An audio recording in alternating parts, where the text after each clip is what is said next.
Chapter 1144. Not to mention that he didn't have the time. Even if he did, he wouldn't take away such a large group of cultivators in the human world and cultivate a new group for the royal family. He didn't want to embarrass Shi Xiaotian, so he perfunctorily told the group of princes, grandsons, and princesses that the people should be the foundation. He also emphasized that if he found anyone who bullied the people in the future, he would personally deal with them sooner or later. After scaring the group of juniors into submission, Yu Qianqiu used the excuse that he was tired and drove all of them away. Only Shi Xiaotian, who was apologizing, was left in the hole. With his back facing him, Yu Qianqiu picked up a cup of fragrant tea and took 2 sips. Suddenly, he opened his palm, and 2 golden tokens quickly condensed and appeared in his hand. He threw them behind him and said, "Look carefully." Shi Xiaotian took the 2 tokens and looked at them carefully. There were 2 sides, one was engraved with the word order, and the other was engraved with the word country guardian. The surrounding decorations were all kinds of lifelike birds and beasts. The 2 tokens were exactly the same. After looking at them, he asked in confusion, "Boss, is this for me?" Yu Qianqiu put down the teacup in his hand and took back one of the tokens. He shook it and said, "You can use this token as a keepsake in the future. I'll give one to you, and I'll give the other to someone else. If one day someone comes to find you with this token, try to help them in a discreet way. You can only help them 3 times at most. After 3 times, you can take back this token." Shi Xiaotian nodded and said, "I'll remember." Yu Qianqiu put away the token and said indifferently, "There's one more thing I want to tell you. I've always hoped that the human world will be the human world, and that the grievances between mortals don't need to be interfered with by others. This is also one of the reasons why I drove all the cultivators in the human world away. Next, if possible, I'll get rid of all the demons and ghosts in the human world, so that the human world can be peaceful and fair. But I left you, a person who has already forged an immortal body, in the human world. I hope you understand my good intentions, and I also hope that you are worthy of the 2 words eternal suppression on this token that I gave you. After my wish is fulfilled, I hope that you can forever guard the peace of the human world, and not let any demons or ghosts in this world extend their hands into the human world." Shi Xiaotian didn't expect Yu Qianqiu to entrust the entire human world to him. In the midst of his excitement, he found that Yu Qianqiu had already disappeared. In a small town with simple folk customs in Huaxia, Yu Qianqiu quietly appeared in a luxurious mansion. He looked around and found that it was very different from when he left. On the basis of the old mansion, many nearby residences had been annexed. The old mansion still looked the same, but the new mansion with richly ornamented beams and painted rafters clearly showed the rich identity of the owner. Yu Qianqiu frowned and slowly strolled into the colorful garden. This was the place where he resettled his family. After seeing Shi Xiaotian's family in the palace, he thought of his own home, so he decided to come and have a look. As a result, he saw a rich family. A few servants in the garden saw a stranger suddenly strolling in. From his clothes, he didn't look like someone important. They were about to question him, but they found that this person had an extraordinary aura as he strolled in the garden. He didn't look like an ordinary person, so they obediently shut their mouths. Not long after, a middle-aged man who looked like a housekeeper rushed over.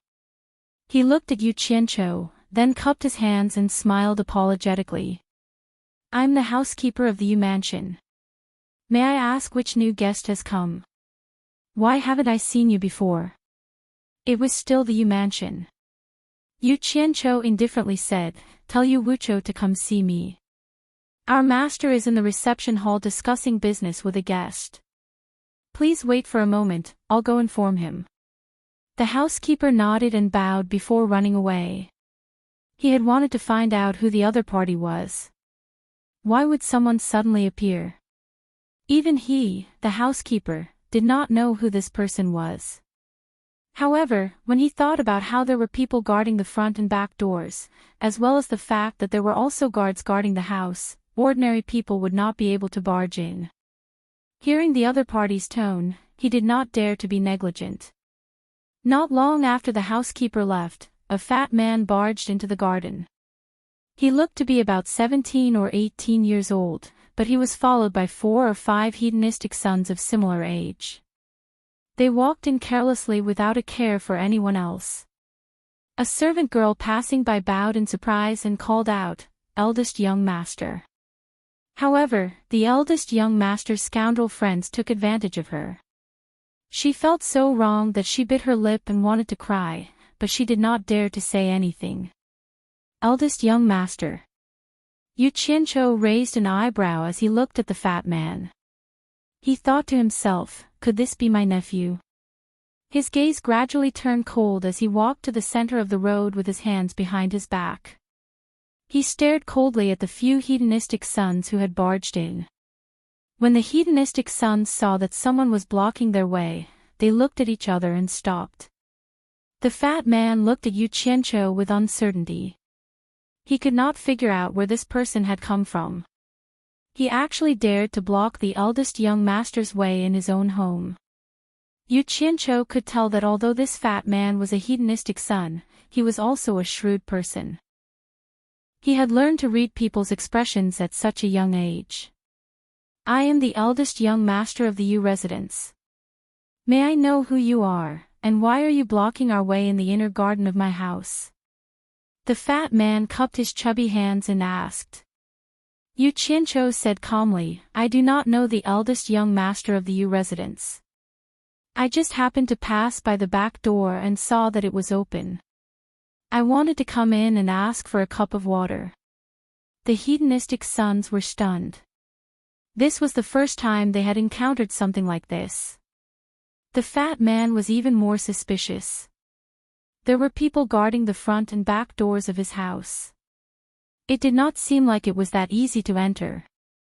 At this moment, the housekeeper hurriedly ran back. He first bowed to the fat man, then smiled apologetically at the hedonistic sons who addressed him as Young Master Li and Young Master Zhang.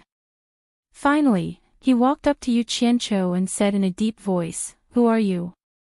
My master said that there are no new guests in the house. You do not have the right to know who I am. Yu Qianqiu looked out of the garden and chuckled coldly. It seems that I cannot invite him. Oh. You really are trespassing on private property. Yuiwu, trespassing on private property can be reported to the authorities. What authorities? Just beat him out of here. The group of hedonistic sons began to fan the flames. The fat man's expression immediately became twisted. He took a few steps forward and grabbed Yu Qianqiu's collar. However, he found that he could not move it at all. Before he could say anything, he saw Yu Qianqiu give him a slap at lightning speed. Paw! The fat man's body flew into the air. He had probably never flown so happily in his entire life. He directly crashed into the nursery garden a few meters away. Ah! The disorderly flowering shrubs immediately let out a miserable howl that sounded like a pig being slaughtered. Yu Qianqiu laughed coldly. It was already not bad that he could still scream. If it was not for the fact that he was his nephew, he would have taken his life on the spot. You dare to hit someone? Let's go together. The group of hedonistic sons were very united. With a shout, they immediately rushed forward shoulder to shoulder. In the end, there was a series of paw-paw sounds. Figures flew everywhere. The nursery garden was filled with miserable howls that sounded like pigs being slaughtered. Just as the housekeeper went to help the eldest young master up, he saw the eldest young master, whose face was swollen like a pig's head, yell indistinctly, Guards! Guards! Where the hell did everyone go? Actually, there was no need for him to shout. A group of household servants who were guarding the house had already rushed over with their weapons. The eldest young master pointed with his finger and yelled indistinctly, Beat him to death. I will take responsibility for beating him to death. The group of household servants immediately rushed forward, yelling and beating him with sticks like rain. Who knew that as soon as they rushed forward, a group of people would be sent flying. One by one, they lay on the ground. Ouch, ouch, ouch. They didn't even see how Yu Qianqiu made his move, and they couldn't get up. The rest of the people were shocked and didn't dare to approach. They didn't know that this was because Yu Qianqiu didn't want to make a big deal out of it because it was his own family. He also didn't want to shock the world.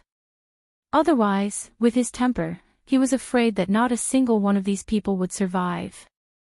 The fat young master and the few hedonistic sons who staggered to get up were dumbfounded. The first thought that came to their minds was that they had encountered an expert in Jianghu. It was the first time that they had seen such a handsome person. The fat young master covered half of his swollen face and looked left and right. It was obvious that these household servants were no match for this expert. Meanwhile, Yu Wuqiu, who was discussing business in the flower hall, was finally alarmed by the movement here. A burst of hurried footsteps came from outside the garden. Yu Qianqiu, who had 3 strands of long beard on his face, rushed over with a group of servants. Seeing this movement, everyone fell to the ground. The servants ran to their son, who had been beaten into a pig's head, and asked what had happened. Naturally, the spearhead was pointed at Yu Qianqiu without exception. The group of servants immediately roared, and some even questioned Yu Wuqiu about what had happened. How could there be someone in the family who would hurt someone? Yu Wuqiu, who was already 40 years old, saw Yu Qianqiu standing in the air. How could he not recognize him? He was stunned as if he had been struck by lightning. He said, "Big. Big. Big." Just as he was about to call him big brother, he was glared at by Yu Qianqiu. He immediately realized that his big brother didn't want to reveal his identity. "Is this foppish fatty your son?" Yu Qianqiu pouted at the fat young master and said.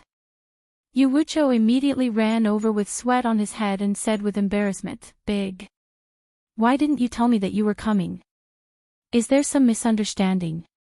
When the group of servants and foppish young masters saw Yu Wuqiu's appearance, they immediately looked at each other in surprise and doubt. Almost without exception, from the word "big," they thought of a certain person. Businessmen were most afraid of fighting with officials, so for a moment, they all quieted down. "Haven't I already asked someone to inform you? You are very arrogant now. Even I can't invite you. I didn't expect it to be so difficult to see you, and you are such a good son." Yu Qianqiu once again pouted at the fat young master and said, "You actually dared to make a move against me and even said that you wanted to kill me. The son you taught is really promising." Ah! Yu Wuqiu was shocked. His elder brother was like a celestial being who could fly in the sky and burrow into the earth. Moreover, he had a group of incomparably powerful subordinates. Any one of them was a celestial being that mortals couldn't even beg for. His son had actually attacked his elder brother. Taking 10,000 steps back, there was no reason for a nephew to hit his uncle. Besides, in the future, he still hoped to rely on this big brother to help him when he was in trouble. Yu Wuqiu was really angry. He glared at his fat son and shouted angrily, "Unfilial son. Come here." The fat young master was so scared that his whole body trembled. He covered his swollen face with one hand and secretly pulled the housekeeper with the other, meaning to ask the housekeeper to come forward and plead for him. Chapter 1145. What matters could be pleaded for and what matters could not be pleaded for, a steward would naturally be able to figure out from his master's words and actions. This time, the master was really angry. The steward sighed in his heart and stole a glance at Yu Qianqiu. He knew that he had provoked a big shot who could not be provoked. So, not only did he not plead for the young master, but he reached out and pushed the young master's fat waist, motioning him to obediently admit his mistake. The steward also understood that the young master was the master's son after all. No matter how angry the master was, he would at most punish the young master. He would not really do anything to the young master. Would he kill him? The fat young master glanced at his gang of scoundrels. As a result, everyone could see that he had provoked a big shot. Those who could bully others naturally knew better than ordinary people that they could not bully those who were more powerful than them. So, they all showed a look of, "Brother, you're on your own. Unfilial son. You dare to disobey my words?" Yuwucho roared again. His face was distorted with anger. The fat young master trembled with fear. In addition, the steward beside him gently pushed him. He finally covered the left side of his swollen face, trembling with fear, and weakly called out, "Father. I'll beat you to death, you unfilial son." Without saying anything, Yuwucho also slapped him. With a slap, the fat young master staggered and a bright red palm print appeared on the right side of his face. But compared to Yuchincho's slap, it was naturally much better. He did not fly up. He could still bear this little pain. "Kneel." Yuwucho pointed in front of Yuchincho's feet. He wanted his son to kneel and apologize to his elder brother. What a joke. Yuwucho knew better than anyone that his son had suffered a little grievance. As long as his elder brother could forgive him, the benefits in the future would be unimaginable. If he really offended his elder brother, it would be too late for regrets. The group of outsiders became even more bewildered, and they were certain that Yuchincho was some great figure. Otherwise, Yuwucho wouldn't have believed that it was his son's fault without even asking whether it was right or wrong. Those who were more quick-witted turned around and slapped their own sons, baffling them. Then, they grabbed their confused sons by the ears and dragged them to Yuchincho's side. They kicked the back of his knees and forced him to kneel down. Only then did they cup their hands to Yuchincho and said, "A great man does not remember the mistakes of a lowly man. My son has offended you, please forgive him." When he took the lead, the others thought that he had recognized who it was, and in the end, they all followed suit. A series of slapping sounds rang out, and the group of good-for-nothings were all dragged over to kneel and apologize, causing the two brothers, Yuchincho and Yuwucho, to be stunned. The fat young master was immediately dumbfounded. He did not need his father to yell again. Without saying, he knelt, kneeled, and knelt said. He not. Lord. Yuchincho suddenly understood. This group of rich landlords thought he was an official. He was too lazy to argue with these mortals. However, he made up his mind to punish the people in his family. He pointed at the fat young master and said, "You. Come here." Ah. The fat young master secretly glanced at his father. Seeing that his father was about to kick, he quickly got up and slowly moved over. "Which hand hit me just now?" Yuchincho said indifferently, "Take it out and let me see." Yuwucho's pupils constricted, and he suddenly had a bad feeling. He'd witnessed his big brother's decisiveness in killing. Even though he was young all those years ago, he'd personally witnessed his big brother cleansing an entire stronghold of bandits with blood, and that scene was deeply engraved in his mind. Then, he saw his son weakly stretch out a fat hand. Yuwucho suddenly felt his throat go dry. He wanted to say something, but he could not. Ah! A mournful howl echoed throughout the mansion. The fat young master was already kneeling on the ground. He opened his mouth and let out a dry howl. His face was deathly pale. Yuchincho had pinched his palm, and his entire right palm had already been crushed into a bloody pulp. Blood spurted out and splashed onto his friends on both sides. The group of foppish playboys were so frightened that they collapsed to the ground. Their faces turned pale in an instant. The group of rich landlords were also frightened to the point of trembling. They hurriedly dragged their sons away, afraid that they would also be killed. Yuwucho looked at his big brother with a pale face. His son fainted on the ground. Yuwucho's heart felt like it was being cut by a knife. This was his son. How could his big brother be so cruel? However, he did not dare to say or do anything. Irrelevant people, get lost. Yu Qianqiu glanced at the crowd and said.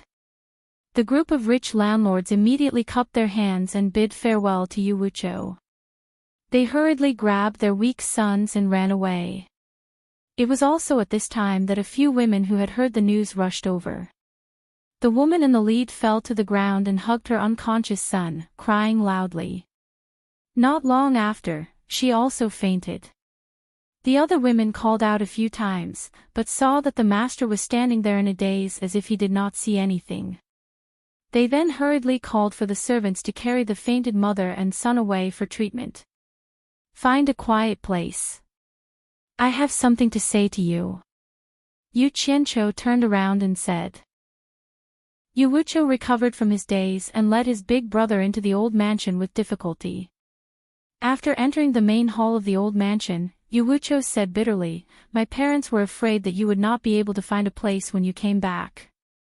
They never agreed to let us renovate this old mansion, so they kept it in the new mansion. Where are my parents? Are they well? Yu Qianqiu asked with his back facing him. Better than us children, Yu Wuqiu muttered. Yu Wuqiu muttered, My parents are used to farming in Utopia, so they bought a few pieces of land at the foot of Nanshan with a few farmers to farm. They said that if you came back, they would let you go over and take a look. What? You think I was too harsh on your son? Yu Qianqiu turned around and asked. Yu Wuqiu said, Big brother must have his reasons for doing this. Humph. I'm afraid that's not what you think. Yu Qianqiu stared at him and sneered. If it wasn't for the sake of our family, I could have taken his life today. It wouldn't have been worth the effort. He has such bad habits at such a young age. It shows what kind of a father you are. If I hadn't seen and heard it, I wouldn't have dared to do this. Why are you and your son so arrogant? Do you really think that no one in this world can deal with you? It's good that you met me today. If you fall into someone else's hands in the future, no one will be merciful. Today, I broke one of his hands so that when he does evil in the future, he will think about today's pain and have some scruples. At the same time, it's also for you to remember. I will remember Big Brother's lesson. Yu Wuqiu bowed and said. In fact, he didn't think much of it in his heart. He could be considered to be a wealthy man now, and he had made friends with many influential officials. He had never seen anything that couldn't be settled with money and power. As long as he had enough money and influence, nothing was a problem. Moreover, he had an unfathomable big brother behind him. He felt that his big brother had been cultivating for a long time and was out of touch with this era. However, he only dared to think this in his heart and didn't dare to say it out loud. Yu Qianqiu squinted and stared at him for a while. A fierce look flashed across his face. After some hesitation, he took out the token with the words, Yongzhen, engraved on it and handed it over. Yu Wuqiu's gloomy eyes immediately lit up. He knew that the thing his big brother gave him was definitely not something ordinary. He asked in excitement, Big brother, is this for me? Seeing his big brother nod, he quickly took it and carefully examined it. He then asked, Big brother, this is. The Imperial Court's Imperial Preceptor Yongzhen owes me a favor. I asked him for this token. If the Yu clan encounters any trouble in the future, you can use this token to seek his help. Yu Qianqiu warned again, remember, don't use this token unless you encounter a disaster that you can't resolve. It can only resolve 3 disasters for the Yu clan. After 3 times, the Imperial Preceptor Yongzhen will take it back. You must remember this. To a mortal like Yu Wuqiu, the reputation of the Imperial Preceptor Yongzhen in the Huaxia Empire was many times greater than his big brother's. In their eyes, the Imperial Preceptor Yongzhen was a true god. He was a person who stood above everyone else in the entire Huaxia Empire. With this token, he could resolve 3 troubles. This was no different from the 3 death exemption tokens given by the Imperial Preceptor Yongzhen. Yuwucho held the token as if it was a priceless treasure. He said excitedly, "I know. I know. I heard that the reason why the current emperor was able to conquer this world was because of the Imperial Preceptor Yongjin's ability to cast beams to form soldiers. I've also heard from some merchants that the Imperial Preceptor Yongjin doesn't easily interfere with the affairs of the Imperial Court. However, if he were to speak, he could even decide the next successor to the throne. Big brother, you have such a precious thing for me instead of keeping it for yourself. It can be seen that you still have our Yu clan in your heart. I was thinking too much just now." Little brother apologizes to big brother. As he spoke, he held the token and bowed deeply 3 times. Yu Qianqiu was speechless. He didn't expect that the crying Shi Xiaotian in front of him would have such a great reputation in the secular world. His Shi clan's world was actually obtained by Shi Xiaotian's casting beams to form soldiers. Then what did he spend so much effort for? However, it made sense. Given Shi Xiaotian's status in the Shi clan, he could really decide the successor to the throne. If Shi Xiaotian objected, it would be useless no matter who in the Shi clan objected. Looking at this little brother of his who smelled like a commoner, Yu Qianqiu sighed in his heart. He didn't say anything else. It was indeed not good for him to meddle too much in the affairs of the secular world. Otherwise, how could he convince the masses? However, he had transmigrated to this family, and it was thanks to this family that he was fated to embark on the path of cultivation. It was impossible for him to abandon the family and completely ignore it. Even animals knew how to repay kindness, so how could he be dismissive of it? He didn't want to meddle in the affairs of the secular world, but he had still clenched his teeth and created this token against his will. He hoped that it would protect the Yu clan for 3 generations. Today, he had ruthlessly crippled his eldest nephew's hand in order to teach the Yu clan a lesson they would never forget. If the Yu clan cherished their fortune, they would naturally avoid using the command medallion as much as possible. In that case, the medallion might not only protect 3 generations of the Yu clan, but also 5, 6, or even more than 10 generations. On the other hand, the 3 uses of the command medallion might not even be enough for a single generation. One could imagine just how bad the character of the Yu clan was. Chapter 1146. Although he was not a good person in both of his lives, behind his great evil was a bodhisattva's heart. Using violence to fight violence, using evil to fight evil was his method, but he had never used the slightest bit of violence against any good people, nor did he do anything to make things difficult for them. He knew very well that the people who suffered the most between the rise and fall of the country were the dull and ignorant citizens. Perhaps he still had a conscience and always wished to do something for them when he had the ability. However, the affairs of the world were unpredictable, and there were some things that he could not predict. He did not know what it would mean for the Yu clan if he gave this token to them. Today, he had ruthlessly crippled his nephew's hand because he had always been ruthless in dealing with the root of the problem. He did not have that much time to carefully teach his nephew, so he could only forcefully set things right. It was better to suffer for a while than to suffer for a lifetime. This had indeed taught Yuwucho and his son a lesson. In the past 2 generations, they had not used this token even once. However, the Yu clan's business had grown bigger and bigger. As the saying goes, wealth does not last more than 3 years. This was not without reason. With the accumulation of wealth, the descendants did not know the difficulties their ancestors had to go through, did not know the impermanence and dangers of the world, and sat on the wealth they had left behind. What trouble could they not easily solve? Over time, how could their temperament and disposition be as normal as a normal person's? When their mentality became distorted, they would inevitably do some evil things for the sake of wealth. When it came to the 3rd generation under Yuwucho, the expansion of wealth caused the 3rd generation to become somewhat unscrupulous. Finally, he got into trouble.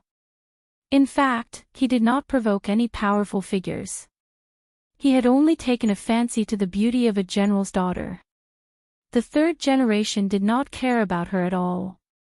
Thinking that he had a good relationship with the general superior, he directly raped the general's daughter. As a result, the general flew into a rage. The other party held military power, but he could not even protect his own daughter. How could the general endure this? As a result, he threw caution to the wind. He did not care whether the general was a superior or a superior. He brazenly gathered the troops under his command and carried out a bloodbath on the prosperous Yu clan. Almost everyone was killed, and the wealth that had been accumulated over several generations was snatched away. Fortunately, his old man had suffered a loss at the hands of Yu Qianqiu. Since then, he still had a lingering fear, so the family recruited many Jianghu experts. Coincidentally, at the time of this disaster, those Jianghu masters who had received his father's kindness desperately fought a bloody path out of the thousands of soldiers and horses for him, protecting him all the way to escape. As for his family and whatnot, he did not care about them. It could be said that he had received a great retribution. After that, the general did not let him go. He swore to kill him to avenge his daughter. He led the army to chase. Only when an even larger suppression army arrived did the general stop. Seeing that the entire Yu clan had been destroyed, the terrified Yu clan naturally wanted to take revenge. Thus, he sought help from the high officials he had a good relationship with. Those high officials readily agreed. Seeing that the entire Yu clan had been destroyed, the ordinary people did not dare to say anything. When they saw that someone was leading the army to take revenge, they immediately flocked to follow. Coupled with some people with ulterior motives, an explosion was inevitable. The imperial court was afraid that the world would be in chaos. In order to stabilize the morale of the army and the people, a mere Yu clan was nothing. Now that the Yu clan's wealth had been scattered, it was even less of a problem. Moreover, there were people who wanted to seize the Yu clan's properties. Naturally, they pushed him out to appease the world. The well-informed Yu clan panicked when he heard the news. At the critical moment, he remembered the token passed down by his ancestor. Thus, with the mentality of making a desperate attempt, he took the token and went to the entrance of the palace to seek an audience with the imperial preceptor Yongjin. The moment the token was revealed, it became extremely powerful. The imperial preceptor Yongjin, who had long since left the secular world, issued a decree to summon him. This shocked the entire palace. This was a character that even the emperor found difficult to meet. After seeing the Yu clan and hearing that his surname was Yu, the imperial preceptor Yongjin immediately thought of Yu Qianqiu. He then asked about the background of his ancestor.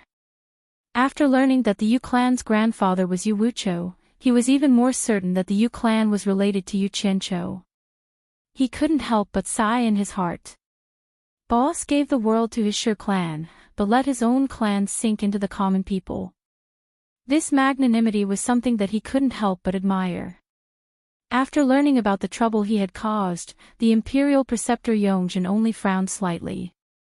He immediately issued a decree to the current emperor to exterminate the rebel army and the people, restoring peace to the world. Since this all-powerful ancestor had spoken, the entire imperial court immediately quieted down. With the fastest speed and highest efficiency, the army was assembled. Within a few months, all the chaos was quelled. And the Yu clan's third generation profited from the disaster. No one expected that he actually had the backing of the world's #1 expert. As a result, no one dared to touch his properties, and they all returned to the Yu clan. The ones who suffered the most were the generals and the rebellious people. The first thing the Yu clan's third generation did after obtaining a new life was to cherish the memory of his ancestor. He wept bitterly in front of his ancestor's memorial tablet and thanked his ancestor for saving his life. The second thing he did was to work hard to reproduce and make up for the Yu clan's losses. At this point, the Yu clan's third generation finally knew how to restrain himself. Because everyone knew that the Yu clan had a relationship with the state preceptor Yongjin, the rise of the Yu clan was inevitable. By the time the fourth generation of the Yu clan became the head of the Yu clan's power had already reached the pinnacle of both the political and commercial realms. The result of this was that the hearts of the people were not satisfied. By the fifth generation of the Yu clan had begun to covet the imperial power. However, they were still somewhat apprehensive about the state preceptor Yongjin. When it came to the sixth generation, it was terrible. That fellow was extremely daring and actually deceived the sovereign step by step, testing the reaction of the state preceptor Yongjin. After seeing that the state preceptor Yongjin had no intention of interfering, he brazenly plotted to collude with the throne. In the end, it did not work out. The sad thing was that the success of the imperial preceptor was also due to the failure of the imperial preceptor. This was because all the armies in the world were also wary of the immortal-like imperial preceptor Yongjin. When they saw that someone was plotting against the throne, all the grand marshals of the army who usually listened to him immediately turned their weapons against him, and all of them sent their troops to protect the emperor. The result was obvious. However, the command medallion was put to good use again, and Yongjin personally appeared to protect the Yu clan. This made everyone puzzled. Could this Yu clan be the illegitimate child of imperial preceptor Yongjin? Why was he helping his own clan when they rebelled? As a result, the monarch was no longer the sovereign, and the subjects were no longer the subjects. Everyone started to look down on the sovereign. Only the sixth generation of the imperial preceptor Yongjin could do anything about it. He ran to the residence of the state preceptor Yongjin and cried for a few days, saying that he was the state preceptor of the imperial preceptor Yongjin and couldn't help him. As a result, the state preceptor Yongjin became gloomy. How could the descendant of this boss endlessly torment him? In the end, the state preceptor Yongjin made up his mind and summoned the sixth generation of the imperial preceptor Yongjin. He asked him, "If you want to sit on the throne, then say that I promised your ancestor to help your Yu clan 3 times. If you want to sit on the throne, then I will help you 3 times and fulfill my promise. However, you will have to return the command medallion to me. This is the only price you have to pay. Think about it carefully and stop tormenting yourself endlessly. If you continue tormenting yourself, then the world will fall into chaos." As a result, the sixth generation of the imperial preceptor Yongjin bashfully expressed that he indeed had that intention.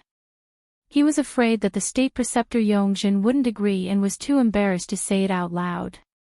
The state preceptor Yongjin immediately felt a toothache. As expected of the descendant of the imperial preceptor Yongjin, his shamelessness was quite similar to that of the imperial preceptor Yongjin. As a result, he took back the command medallion and personally dealt with this matter. He called the emperor over and bluntly said, "The Shi clan's empire was actually gifted to us by the Yu clan's ancestor. My current achievements are also thanks to the Yu clan's ancestor. Now that their descendant wants us to repay this debt, we cannot refuse to pay it back. Otherwise, I won't be able to explain it to his ancestor. Prepare to abdicate, I will give you a good home." Just like that, the Yu clan finally fell into the hands of the sixth generation of the imperial preceptor Yu and successfully took control of the entire Huaxia Empire without bloodshed. The first thing the sixth generation of the imperial preceptor Yu did was the same as the third generation of the imperial preceptor Yu. However, he brought a group of descendants to kneel in front of the ancestral tablets and cried bitterly, thanking the ancestors for their great kindness. After going through all the ancestral tablets, one would realize that Yu Qianzhou's name was nowhere to be seen. There was nothing to do with Yu Qianzhou. Meanwhile, imperial preceptor Yongjin gathered all the descendants of the Shi clan together. There were tens of thousands of them, and they were all brought to the Eastern Holy Land to start a new life there. After fulfilling the 3 promises, imperial preceptor Yongjin actually heaved a sigh of relief. All these years, he had been bound by the 3 promises on the command medallion. That was why he had been staying in that boring imperial palace, waiting for the person who brought the command medallion to find him.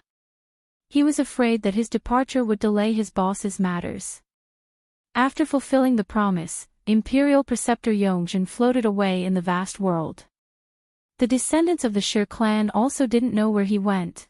At this moment, Yu Qianqiu didn't know what would happen next. If he knew, he might not have given the command medallion away. Yu Wuqiu, who was bowing to thank his big brother, suddenly heard a commotion. He raised his head and saw that his big brother was no longer there. Instead, he saw his wife barging in with a group of people. He couldn't help but feel furious. Right now, he was so regretful that his intestines were turning green. If it wasn't for the fact that he had gotten used to those beautiful sword-wielding beauties back in Utopia and had such a wonderful impression of them, he wouldn't have fallen in love with this woman at first sight. After tasting her, he realized that she was simply too shrewish. She would always bring weapons out to fight for her life. Just looking at her made his head hurt. Where is the person who attacked my son? Get him to come out. The shrewd woman who barged in with a sword roared angrily. With a wave of her hand, a group of servants who were also holding weapons started searching for the person in the old residence. Paw! Yu Wuqiu walked over and gave her a slap. He pointed at his stunned wife and scolded, "Is that someone you can scold? If you keep making noise, I'll divorce you." He also looked around, afraid that his big brother would be in trouble if he heard what his wife said. Unexpectedly, his wife didn't appreciate his kindness. She stomped her feet and cried, "How dare you hit me? I'll fight you to the death." She raised her sword and chased after him, causing Yu Wuqiu to run around. A group of servants quickly came over to stop the fight. At this moment, Yu Qianqiu had already arrived at the foot of the southern mountain outside the town. He landed in a large thicket behind a house that was obviously much more luxurious than the houses of the surrounding farmers. He swept his gaze across the surrounding fields and saw an old couple in coarse clothes returning from the fields. He couldn't help but freeze. The man had a hoe on his shoulder, and the woman had a bamboo basket on her waist that contained some fresh vegetables. The two of them chatted and laughed along the way, looking very healthy. They even helped each other cross the ditches in the fields from time to time. After seeing the old couple enter the house, Yu Qianqiu still didn't move. After listening to the conversation in the house, he couldn't help but smile. When the sound of pots and pans could be heard, and smoke began to billow out from the chimney, he felt that the matters of the secular world had been resolved with the billowing smoke. Yu Qianqiu's gaze suddenly looked towards the distant horizon, and gradually became fierce. He had already made up his mind. He wouldn't tolerate anyone disturbing this pure land of the mortal world, not even the supreme of the demon world, Demon King 3 Knights. The leaves gently swayed, and the people in the thicket had already disappeared. Over the ditches that the old couple had crossed, there were now stone bridges that were very sturdy and exquisite. Chapter 1147. Those who attacked from the dark had more or less an advantage, and the methods they could choose were more than those who defended passively. After Jin Tai and Bai Qi ran around for a while, they had already grasped the general situation of the netherworld and celestial world. The two of them immediately took action. First, they joined hands to cause a ruckus in the celestial world, destroying several large sects and causing panic among the sects in the celestial world. Suddenly, they took the risk to attack the headquarters of the Passionless Palace, almost razing the entire headquarters to the ground. The enraged Wang Qing chased after them all the way, but he was actually lured into the underworld by the two of them. Wu Feng, who heard the news, immediately came to help. After a fierce battle, Jin Tai and Bai Qi pretended to be injured and fled. Wang Qing and his son saw the two of them were injured, and immediately became spirited. They chased them in the netherworld, looking like they wanted to take advantage of the two of them being injured to get rid of them. With the annihilation of the Purgatory Army and the retreat of the Red Armored Army, the Endless Horizon, the place that caused all living beings in the netherworld to tremble, had long since changed. There was only lava flowing everywhere. A few flowing lights flew past the Endless Horizon, and the enemies that were faintly discernible were about to escape into the mysterious forbidden area. Wu Feng, who was chasing them, laughed sharply and shouted angrily, "Jintai, Bai Qi. The mysterious forbidden area is in front, you have nowhere to run, today is the day you die. The day we die." Jintai's wild laughter came from afar. "Ignorant fools, I'll let you and your son be happy for a few days, there will be time for you to cry."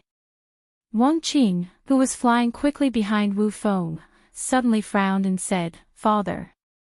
Why do I feel that something is wrong? Why can't I see Bai Qi? That guy has always been known for his speed, naturally he ran faster than Jintai." Wu Feng's voice suddenly paused, and he stopped in the air. Amidst the rolling heat waves and the soaring red light, he shouted, "Not good. We've fallen into the trap of these two scoundrels." Wang Qing's expression changed. In the blink of an eye, he seemed to understand something and quickly turned back. The father and son looked at each other silently for a while, and their faces gradually turned pale. Without saying a word, they turned around and flew back almost without hesitation. "Ha!" Jintai's arrogant laughter came from afar again. "It's too late for you to understand now." A streak of golden light was reflected back, and it chased after the father and son at an even faster speed. Golden light flashed from its body, and its disheveled golden robes were completely refurbished, and it didn't appear that it had been injured in the slightest.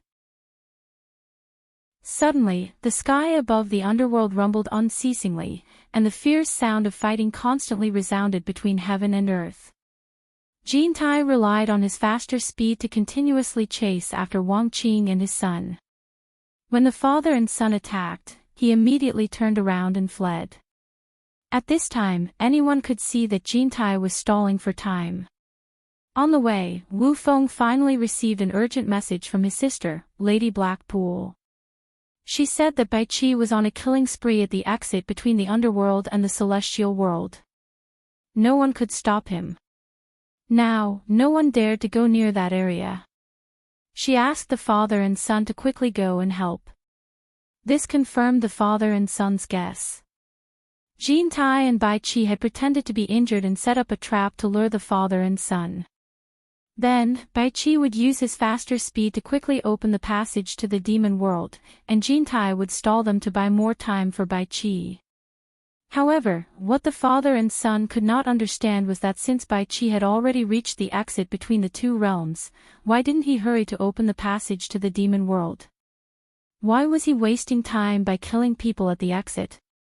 With Bai Qi's cultivation, if the father and son were stalled here, who could stop Bai Qi from opening the passage to the demon world? Once he thought of this, he didn't have time to think about anything else.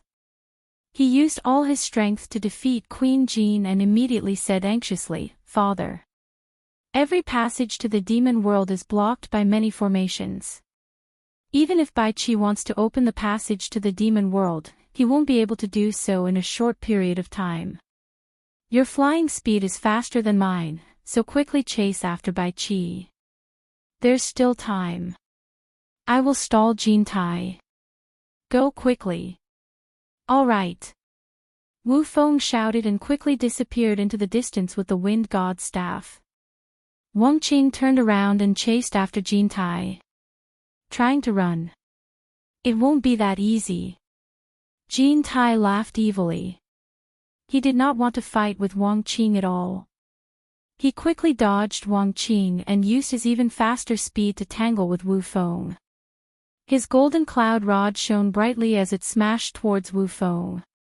Wu Feng, who had to fight back, was so angry that he almost vomited blood. Time waits for no man. But he had no choice but to block. When Wang Qing caught up again, he shouted angrily, "You go. I'll stop him." Wang Qing's expression was serious as he flew past the two fighting. However, after fighting for a while, Jintai immediately avoided Wu Feng and chased after Wang Qing again. Just like this, the father and son were forced to fight with Jintai. They had to block as they rushed. However, Jintai's cultivation was too high and he couldn't do anything to him. Jintai wasted a lot of time. When the father and son finally arrived at the passage between the underworld and the celestial world, they found that a large area of the passage was blocked by fog. A group of people were trying their best to break the formation. The rumbling caused the ground to tremble continuously. However, how could the hundreds of formations that Bai Qi had personally set up be compared to the motley crew? The group of people only broke through a dozen formations after a whole day. Waha! Bai Qi, you're really something. You're giving them a taste of their own medicine. Looking at this, Jintai laughed wildly. Their plan was to make use of the time difference. That was why they deliberately lured Wang Qing and his son to a remote area of the underworld so that Bai Qi could rely on his speed to buy more time to open the passage to the demon world. However, what Jintai didn't expect was that Bai Qi would come up with a stroke of genius on the spot. He learned from the people of the immortal realm and netherworld and set up a large number of great arrays on the passageway between the two realms. In turn, he blocked the pursuit of Wang Qing and his son. Seeing this, the stone in Jintai's heart fell to the ground. If it was as he expected, Bai Qi should have also set up many formations on the side of the celestial world to stop them. This way, opening the passage to the demon world would not have any more twists and turns. It should be in the bag. How could he not be happy? Stop him. I'll break the formation. Wu Feng shouted angrily. Wang Qing turned around and charged at the arrogant Jintai. The latter immediately stood not too far away, clearly wanting to continue to delay one of the father and son, not letting them work together to break the formation. A huge staff flew into the night sky, like a meteor falling from the sky. It smashed into the depths of the white mist with a boom. The ground shook violently. The people who were originally surrounding this place to break the formation did not expect Wu Feng to attack without even giving them a warning. They were so scared that they scattered like birds and beasts to avoid being accidentally injured. No matter how powerful the defensive power of the formation that Bai Qi had set up was, it could not withstand a single strike from the divine wind staff. With a single strike, the formation was broken. The divine wind staff shot up into the sky again, turning into a speck of starlight that grew larger and larger before crashing down again. Rumble, rumble, rumble. Half a day later, the mist finally dispersed and the hundreds of formations were finally broken. Wang Qing. You guard the passage, don't let that traitor come and cause trouble. Wu Feng screamed and grabbed the wind god's staff, shooting into the spinning black light. However, what he didn't expect was that the moment he came out of the passage, he immediately saw the twisting power of the world spinning towards him. It was terrifyingly strong. Wu Feng was shocked and immediately understood that Bai Qi had laid down a killing formation to wait for him. In a moment of panic, he almost fell for it. Luckily, the treasure in his hand was the wind god's staff. With an angry shout, a ball of abominable black wind suddenly exploded, dispersing the huge killing force. The wind god's staff rapidly expanded, and with a boom, it directly pierced through the entire mountain, breaking apart the formation and the mountain. His figure flew out along the white light above his head and came out of the mountain. He saw the dense mist formation again and there were still rumbling sounds outside.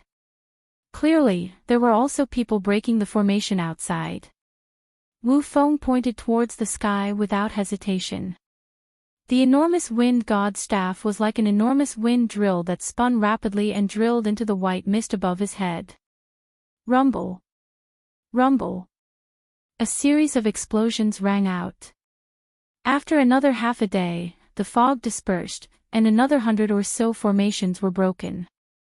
Wu Feng flew into the air and grabbed the wind god's staff. Ignoring the dumbfounded crowd around him, he headed straight for the immortal world's devil world's tunnel. Bai Qi, who had killed his way here, had already reached the outskirts of the passage to the demon world 3 days earlier. At this time, the obsidian light mirror in his hand was exploding with uneven black light, clearing away the messy formations along the way. For more than a day, the obsidian light mirror had not stopped operating. In the distance, a large group of people were watching this scene in a daze. However, Baiqi's cultivation base was too high for them. They were no match for him at all. Rushing forward would be suicide.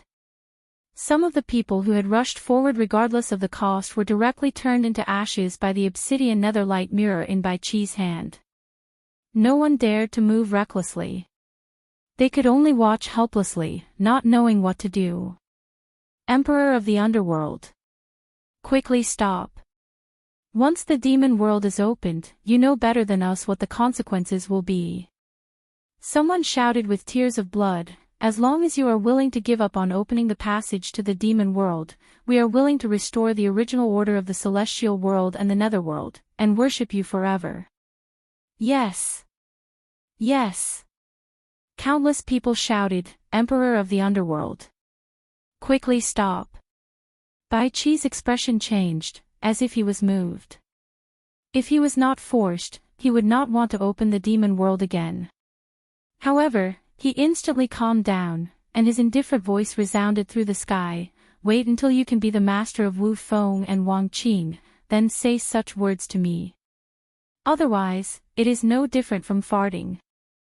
Who can truly understand what I have done for the three realms for so many years? In the end, aren't you going against me just because you say so? Ha!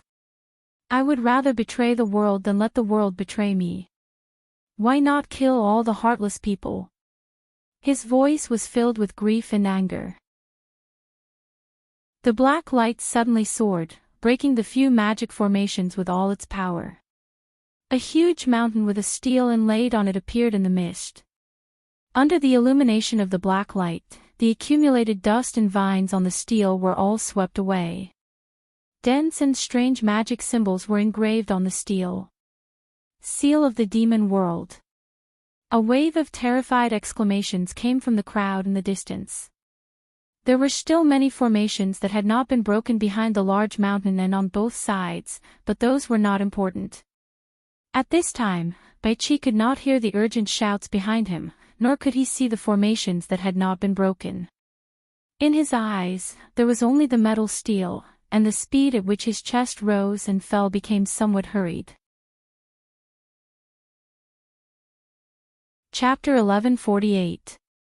In the hallucinatory immortal city, Yu Qianqiu, who was disguised as Niu Yud, casually walked to Nongzhu's stall.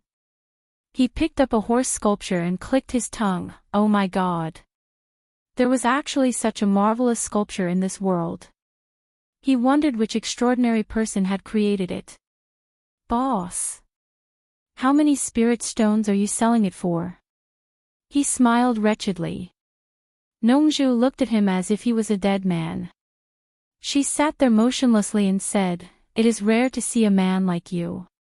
Why don't you tell me what's so good about the things in my stall? If you really know what's good about them, I will give them to you for free. His words seemed to be saying, praise me as much as you can. I want to see what you can boast about. Yu Qianqiu could see that this old handsome man had a problem with him. Forget it, he would not argue with him now.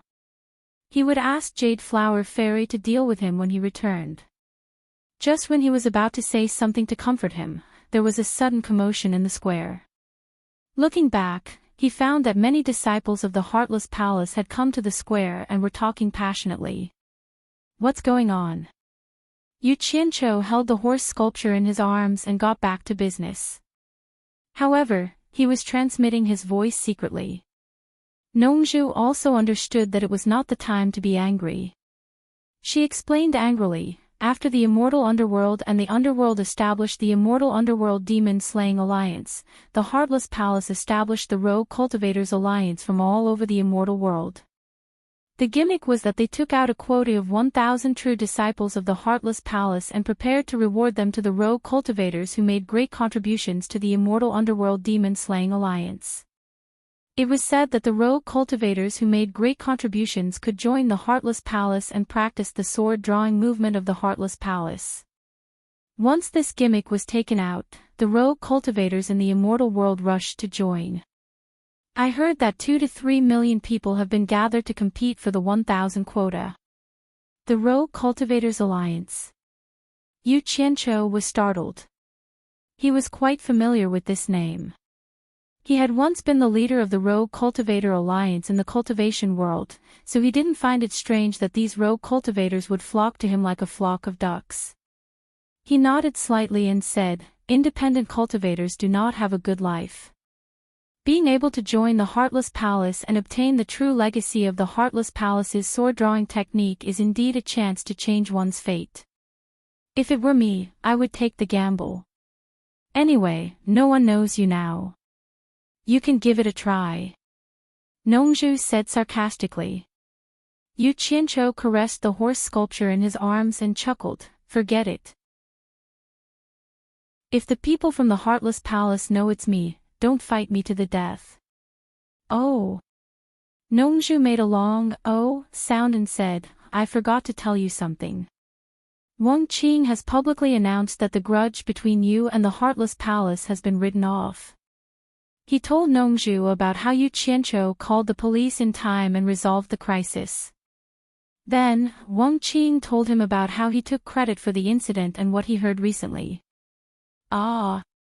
Is there such a good thing?" Yu Qianqiu was stunned. He looked around and said, "That's what I said. Looking at the situation in the hallucination immortal city, I know that Jintai and Bai Qi have not succeeded.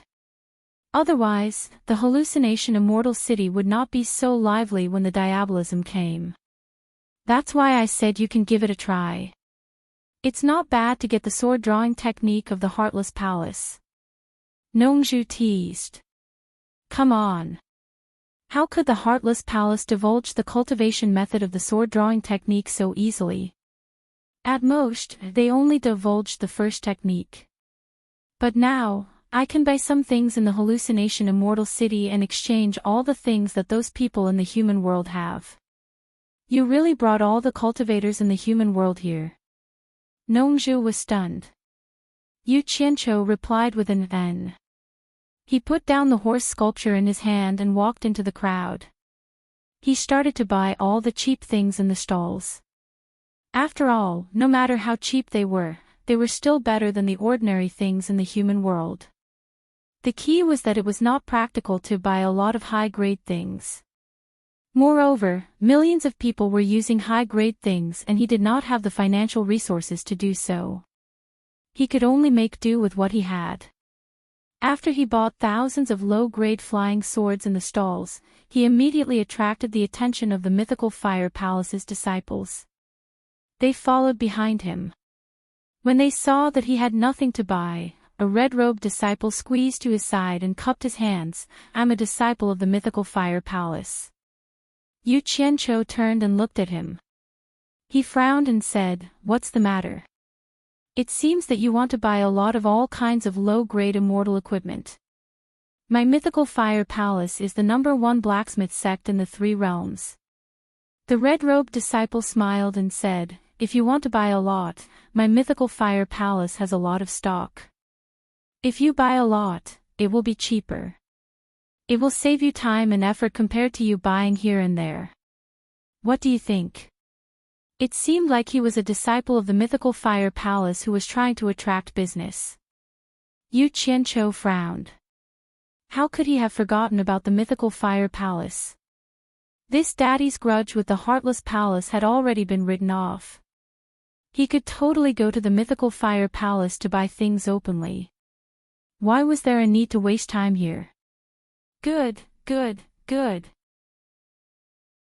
It's good that it's cheaper. Yu Qianqiu nodded and smiled. The red-robed disciple immediately stretched out his hand and invited, "Sir, please follow me." The two of them flew out of the crowd. Not long later, they landed at the entrance of the mythical Fire Palace's branch. Actually, Yu Qianqiu was very familiar with this place. He had been here many times. However, in the past, he would usually directly enter the back hall to look for Elder Huolianqing. However, this red-robed disciple led him to a small room at the side and invited him to sit down and have some tea. After he left and returned, he respectfully brought an old man with him. The old man clearly didn't think that this little disciple could attract any big customers. He walked in with his hands behind his back. When he realized that he couldn't see through Yu Qianzhou's cultivation, his expression became more serious. He cupped his hands and sat opposite of Yu Qianzhou. He asked, "I'm Li Zhen. How should I address you?" "Niu Yud." Yu Qianzhou held the teacup and replied. Li Zhen frowned and thought about it. He realized that he had never heard of this person before. However, he didn't mind it.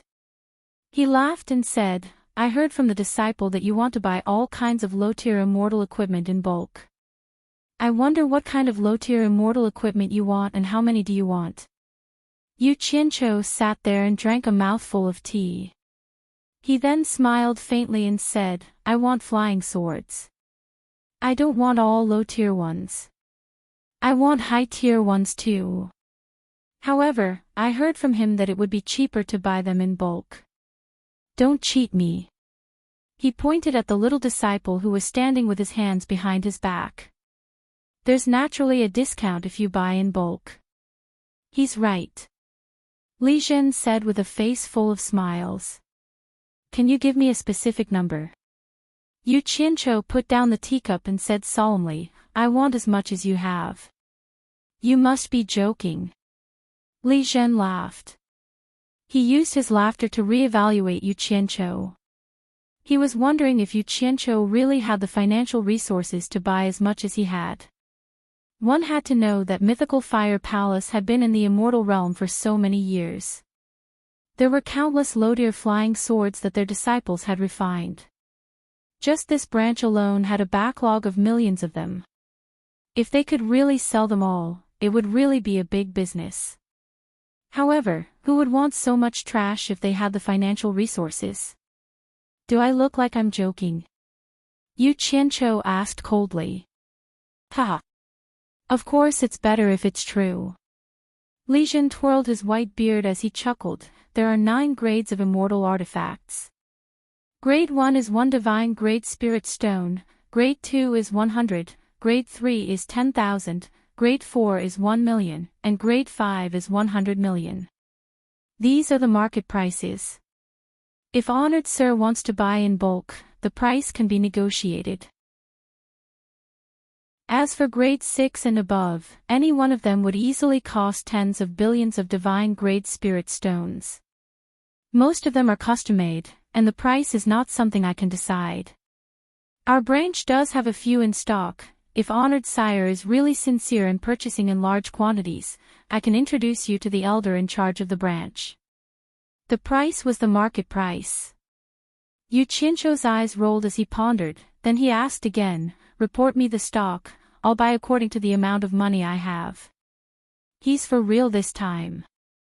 Li Zhen's spirit rose, straightening his back as he said, "There are about 2 million Grade 1 immortal artifacts in the branch, 400,000 Grade 2 immortal artifacts, 200,000 Grade 3 immortal artifacts, close to 10,000 Grade 4 immortal artifacts, 700 to 800 Grade 5 immortal artifacts, and 11 Grade 6 immortal artifacts. May I know which grade Honored Sir is looking for, and how many do you need?" Yu Qianzhou nodded thoughtfully at Li Zhen's words. Estimating, just 11 Grade 6 immortal artifacts would cost more than 100 billion divine Grade Spirit Stones, and buying all the grades would cost at least 200 billion divine Grade Spirit Stones.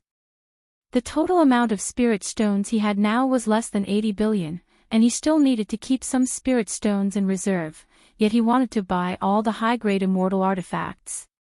Truly, even the cleverest housewife couldn't cook a meal without rice. After pondering for a while, Yu Qianzhou's mouth twitched. "I only want 1 million Grade 1 immortal artifacts, give me as many flying swords as possible, as for the rest, I want all the Grade 2, 3, 4, 5, and Grade 6 immortal artifacts." The two people in front of him exchanged a glance. Li Zhen coughed lightly, he didn't expect it to be such a large sum. His previous estimate was 100,000, so he forced a smile. Honored Sir is aware that just these items alone would cost more than 200 billion divine-grade spirit stones. Of course, I'm not doubting Honored Sir's wealth, but may I ask, what are you planning to do with such a large sum? Otherwise, you should know that if a large amount of things were to flow to the netherworld, it would be the same as cutting off other sects' source of income, and it would be hard for my mythical fire palace to explain to the other sections. He really couldn't figure out who else in the immortal world would want so many immortal artifacts at once. All the sects had an agreement: the mythical fire palace couldn't monopolize the netherworld's business just because of their reputation in artifact forging. This amount was a little too large. Most importantly, he was worried about this Nyoyud's wealth. You don't need to care about this, forget it. Those 2 million plus grade 1 immortal artifacts, I want all of them. Yu Qianqiu thought that it was better to be prepared. Since he was going to do something immoral, he couldn't care less about those 1 million plus grade 1 immortal artifacts. Thus, he decisively made his decision. His hand reached into his clothes and pulled out a bunch of storage bracelets. The two people in front of him were stunned. They couldn't imagine how Huang Xiaolong had so many storage bracelets on him. Why didn't they notice it earlier? Paw! Yu Qianqiu casually pulled out a storage bracelet, slapping it on the table, his voice resonant. Enough nonsense, I'm here to buy things, you're here to sell things. This is 10 billion divine-grade spirit stones as a deposit, to show my sincerity. If you really want to do this business, take the deposit, and the goods will be delivered at the same time. Don't waste my time with useless words. If you can't do it, let someone in charge make the final decision. Chapter 1149. Without even seeing the goods, Huang Xiaolong directly took out 10 billion divine-grade spirit stones as a deposit. What a generous and wealthy buyer. The two people on the other side were stunned. They had seen rich and overbearing people, but they had never seen someone who didn't take money seriously. Li Zhen signaled the red-clothed disciple with his eyes, and the latter respectfully walked up to Yu Qianqiu, taking the storage bracelet from him. Li Zhen scanned the storage bracelet with his divine sense and discovered that it was filled to the brim with divine-grade spirit stones. There were indeed 10 billion of them. Then, he looked up at the huge storage bracelets in Yu Qianqiu's hands. If there were 10 billion in each storage bracelet, then he should have at least 1 trillion in his hands. My goodness, I've really met a big buyer. Li Zhen's eyes lit up as he held the storage bracelet in his hand. He stood up and bowed to Yu Qianqiu. Since you're so sincere, although I can't make the decision on my own, I'll have to report to the town elder and try my best to close the deal. Please wait for a moment, I'll be back soon. Yu Qianqiu waved his hand disapprovingly, indicating for him to leave quickly and return quickly. Li Zhen raised his hand again to ask him to wait for a moment, then left quickly. In the back hall, Wu Yinqing took the storage bangle from Li Zhen and checked it. After confirming the number, he returned it and frowned slightly. You purchased such a large number of celestial artifacts in one go. You didn't ask him about the purpose of the purchase.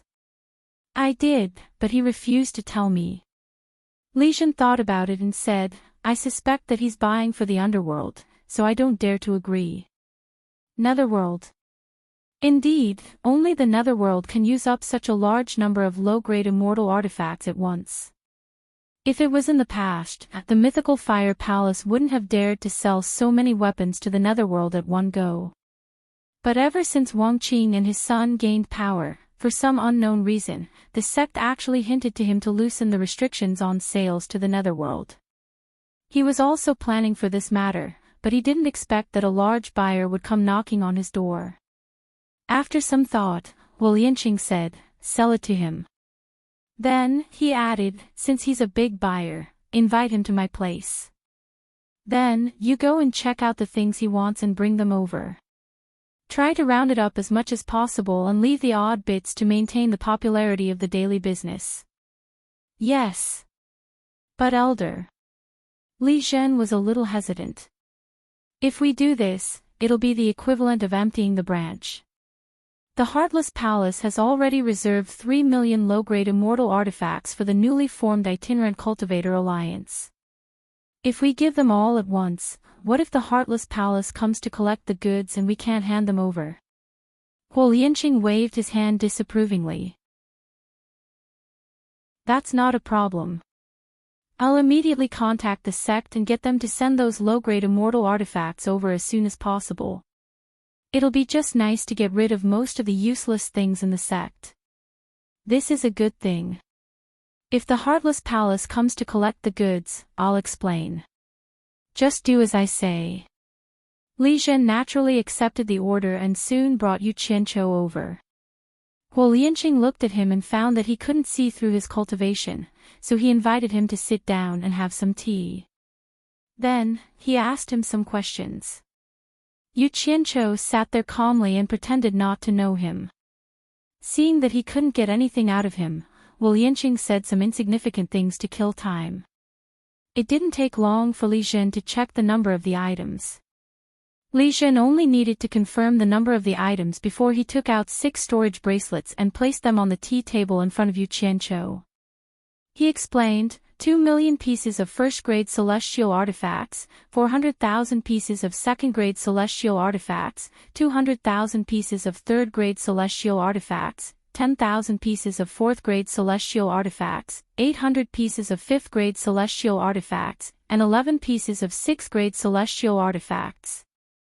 Yu Qianqiu did not check them carefully. He just took each of the 6 storage bracelets and quickly checked the amount inside. Then he took them all in his hand and asked, "No need to count. I trust the reputation of the mythical fire palace. How many spirit stones do you need in total?" It was rare to see such a straightforward customer. Li Zhen smiled respectfully at Huang Xiaolong. According to the market price, the total value is 202,042 million divine grade spirit stones, not a piece more, not a piece less. Bang! Yu Qianqiu slammed the table, causing the teacups on the table to shatter into pieces. His eyes widened in anger as he snapped, "This can't be right. Why is it according to the market price again? Didn't you say that there would be a discount? Is this how your mythical fire palace conducts business?" Such a huge commotion startled several disciples who rushed in from outside. Huolianqing and Li Zhen were stunned for a moment, thinking that they had run into some troublemaker. But when they heard the reason for Huang Xiaolong's anger, they shook their heads with a wry smile. This person might be straightforward, but his temper was truly fiery. He simply couldn't tolerate a grain of sand in his eyes. Wasn't it obvious that he hadn't finished his words? Huolianqing waved his hand at the disciples who rushed in. "It's none of your business, just a small misunderstanding. All of you, leave." After the disciples left, Huolianqing didn't seem to mind that they had broken his things. He smiled amiably at Yu Qianqiu. "Brother Niu has misunderstood. Since we said that there will be a discount, we can sit down and discuss the price." Then he turned to Li Zhen and said, "Serve Brother Niu some tea, let Brother Niu calm down." A short while later, the broken things were cleaned up, and a new cup of tea was placed on the table. Yu Qianqiu sat down resentfully, placing the 6 storage bracelets back on the table. He harumphed coldly, "It seems like I've misunderstood. I wonder how much discount Elder Hua is prepared to give me." Huolianqing revealed a warm smile, as if the customer was God. "How about this? We'll give Brother Niu 20 billion divine grade spirit stones. Forget about the odd bits, just take it that the 2 million grade 1 immortal artifacts and 400,000 grade 2 immortal artifacts are free gifts. What does Brother Niu think? Are you joking? Over 200 billion divine grade spirit stones and you're only offering a discount of 42 million divine grade spirit stones." Yu Qianqiu jumped to his feet with a furious expression, as if he was fooled. His hand reached out to Li Zhen. "This is intolerable. Return 10 billion divine grade spirit stones to me. I don't want to buy any more." Li Zhen's expression stiffened, noticing that the other side wasn't as generous as he had imagined. Huo Lianqing smiled awkwardly. Brother Niu, don't be in such a hurry, name a suitable price. Yu Qianqiu retracted his hand hearing Huo Lianqing's words. He crossed his fingers and pondered for a while, then extended 2 fingers toward Huo Lianqing and Huo Lianqing, fixed price, 200 billion divine-grade spirit stones. The moment Huang Xiaolong said that, Huo Lianqing's smile froze. Cutting out 2 billion divine-grade spirit stones in one go, what was the difference between this and robbery? Huo Lianqing's face sank. Brother Niu, you're not sincere. Huo Lianqing also extended 2 fingers, emphasizing each word clearly. 200 million, I'll give Brother Niu another 200 million divine-grade spirit stones, this is the limit of what I can decide, a total of 201. 8 billion. Although he had already made a big concession, little did he know that even if he agreed to the other side's offer of 200 billion divine-grade spirit stones, Yu Qianqiu wouldn't buy it. Yu Qianqiu would think twice before lowering the price by another 2 billion, forcing the other side to disagree. Yu Qianqiu sneered, then extended his hand toward Li Zhen. Return the 10 billion divine-grade spirit stones to me. Li Zhen looked weakly at Huo Lianqing, but Huo Lianqing's face darkened. Brother Niu, you'd better think it through. Other than my mythical fire palace, you won't be able to find another place in the 3 worlds with such a favorable price. If Brother Niu is really sincere, I'll treat it as a friend and give you another 100 million discount. What does Brother Niu think? Didn't you just say that a discount of 200 million is the limit of what you can decide? Now you're going back on your words and offering another 100 million? Yu Qianqiu chuckled coldly. Little do you know that I'm a person who values character the most when doing business.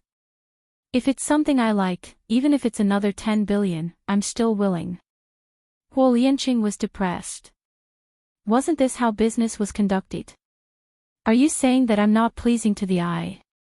Before Huo Lianqing could say anything, Yu Qianqiu flicked his sleeves and strode out, saying as he walked, it's an insult to my character to continue talking nonsense with you.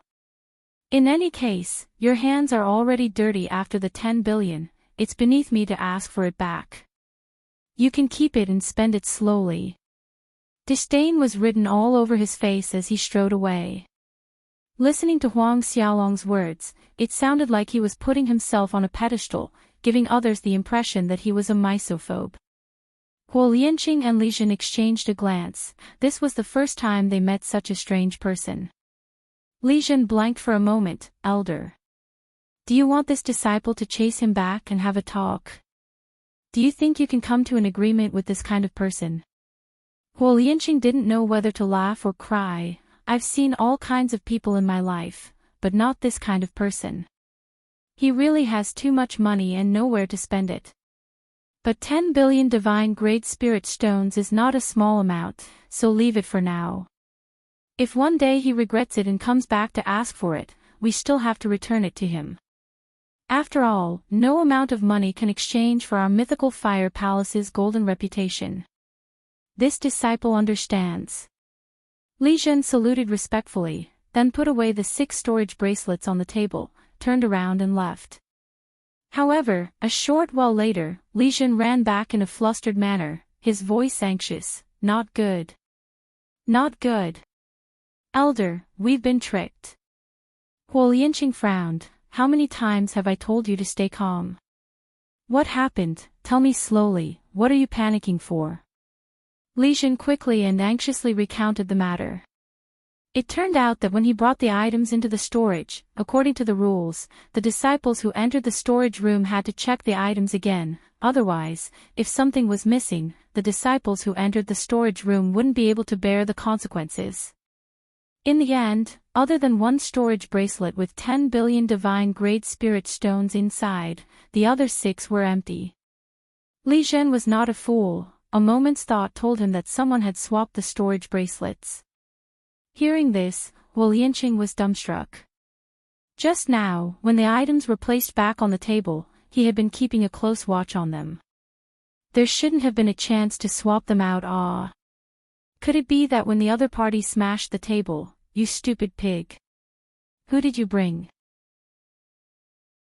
If more than 200 billion worth of treasures are gone just like that, you and I can forget about having a good life. Hurry up and send people out to search.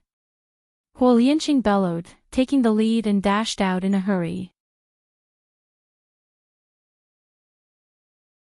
Chapter 1150. The entire Livefire Palace's branch instantly moved out in full force, swiftly searching the entire illusionary immortal city. They even searched the area within 100 miles of the illusionary immortal city. However, how could they still find Niu Yud's shadow? Even a fool would know that after scamming someone, they had to flee as fast as they could. In addition, Niu Yud was a swindler who dared to come to the Livefire Palace to commit fraud. They didn't find him, but the commotion caused the people of the city to go around trying to find out what exactly happened. The Livefire Palace actually mobilized so many people. After that, he saw many Livefire Palace's disciples stopping people in the central plaza, interrogating them one by one. Their questions were all about whether they had seen a person named Niu Yud who looked like that before. When the investigation reached Nongzhu's stall, Nongzhu was speechless. Others might not know Niu Yud, but it would be strange if he said he didn't.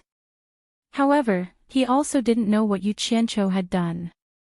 But based on his understanding of Yu Qianqiu, once there was a commotion involving that brat, he would definitely be up to no good. Hence, he shook his head and said he didn't know him. It was fine if he didn't know him, he couldn't help but ask, what happened? The Livefire Palace's disciple coldly snorted, don't ask what you shouldn't ask. Hence, Nongzhu could only shut his mouth. However, there was no impermeable wall in the world. The pitiful Huo Lianqing discovered that his losses were too great. He basically had no way to report to his sect. He could only hurriedly seek help from the other major sects to capture Niu Yud. In truth, he also suspected that Niu Yud was using a fake name. Who would use a real name to commit fraud? For a period of time, the various sects more or less gave face to Huo Lianqing, sending many people to search everywhere. They even sent orders back to their sects to inform their people to take note of this. After all, everyone wanted to know who this Niu Yud was exactly. He actually dared to deceive the Livefire Palace. Also, under the situation where there was no harm, if they captured Niu Yud, it would be equivalent to the Livefire Palace owing them a favor. In this case, the more people there were, the more mouths there would be. What happened naturally couldn't be concealed. When everyone knew that it was someone who cheated the Livefire Palace of over 200 billion worth of treasures, the entire hallucinatory immortal city was in an uproar. Some scolded that Niu Yud for being immoral, some praised that Niu Yud for having guts. Therefore, many people jokingly said that this swindler's name was too perfect. Why not call him Wicked Niu or Gutsy Niu? Wouldn't calling Niu Yud be smacking the face of the Livefire Palace? Hearing this news, Nongzhu was stunned for a long time. The muscles on her face couldn't stop twitching. She didn't expect that the guy would do such a big thing in the blink of an eye. It seemed that there was really nothing in this world that he didn't dare to do. Moreover, he was 100% sure that it was Yu Qianqiu who did it, because Yu Qianqiu had said before he left that he wanted to change the weapons of a large group of his subordinates. But didn't he say he was going shopping? How did it become a scam? Nongzhu couldn't understand how Yu Qianqiu managed to scam them. Could it be that the people of the Livefire Palace were all fools? How could they scam an item worth over 200 billion just like that? Damn it! It must be Huo Lianqing scolding me. I've already given you 10 billion. Your Livefire Palace is rich and powerful. Would it kill me to earn a little more? In the conference room of the Divine Ruin Realm, Yu Qianqiu rubbed his itchy nose and scolded. However, seeing the 6 storage bracelets on the conference table, he immediately became spirited again. Previously, he was still thinking about how to solve the problem of weapons for millions of people. He went to the fantasy immortal city with the goal of buying as many as he could. Who would have thought that he would solve the problem at once so quickly? Moreover, there was still enough left. It was enough for one person to give 2 bracelets. Just thinking about it made him admire himself. However, he felt a little emotional. He thought that he didn't need to do such things anymore at this point. He didn't expect that some things could be solved with the methods of the Jianghu. However, he really couldn't use it in the future. At the very least, he had to use it sparingly. If he used it too much, he would be embarrassed. Having solved another big problem, he instantly felt a lot more relaxed. He sat on the chair and crossed his legs on the table. He started to remove Niu Yud's mask. When he put away the mask, he couldn't help but open it and sigh. Exchanging you for about 200 billion is worth it. You probably won't be able to show your face in the future. He put away the mask with a sigh. He wasn't worried that someone would reveal his identity as Niu Yud. After all, not many people in the immortal and netherworld knew about it. Even if he was exposed, he could completely refuse to admit it without any solid evidence. At this moment, Zhang Ping walked in quickly and bowed. "Master, what's the matter?" Yu Qianqiu put down his crossed legs and pointed to the 6 storage bracelets on the table. These storage bracelets have 11 grade, 6 immortal artifacts, 800 grade, 5 immortal artifacts, 10,000 grade, 4 immortal artifacts, 200,000 grade, 3 immortal artifacts, 400,000 grade, 2 immortal artifacts, and 2 million grade, 1 immortal artifacts. Take them and decide whether to give them to them. So many. Zhang Peng was shocked. He picked up the 6 storage bracelets and examined them. He couldn't help but gasp. He couldn't imagine where his master had gotten so many celestial artifacts. The number was too huge. He had heard from the commanders of the various armies about the prices of celestial artifacts of various grades in the celestial world. How many spirit stones would it cost to buy these things? Zhang Peng looked at his master with admiration. At least, he didn't have the ability to get so many immortal artifacts in one go. Yu Qianqiu, who was changing his clothes, naturally wouldn't tell his disciple that he had cheated them. After changing his clothes, he disappeared. In the valley outside the illusionary immortal city, Yu Qianqiu had just flown into the air when he saw 3 mythical fire palace disciples surrounding him and sizing him up. Yu Qianqiu thought that the matter had probably been exposed. On the surface, he snorted coldly. So it's mythical fire palace disciples. What do you want?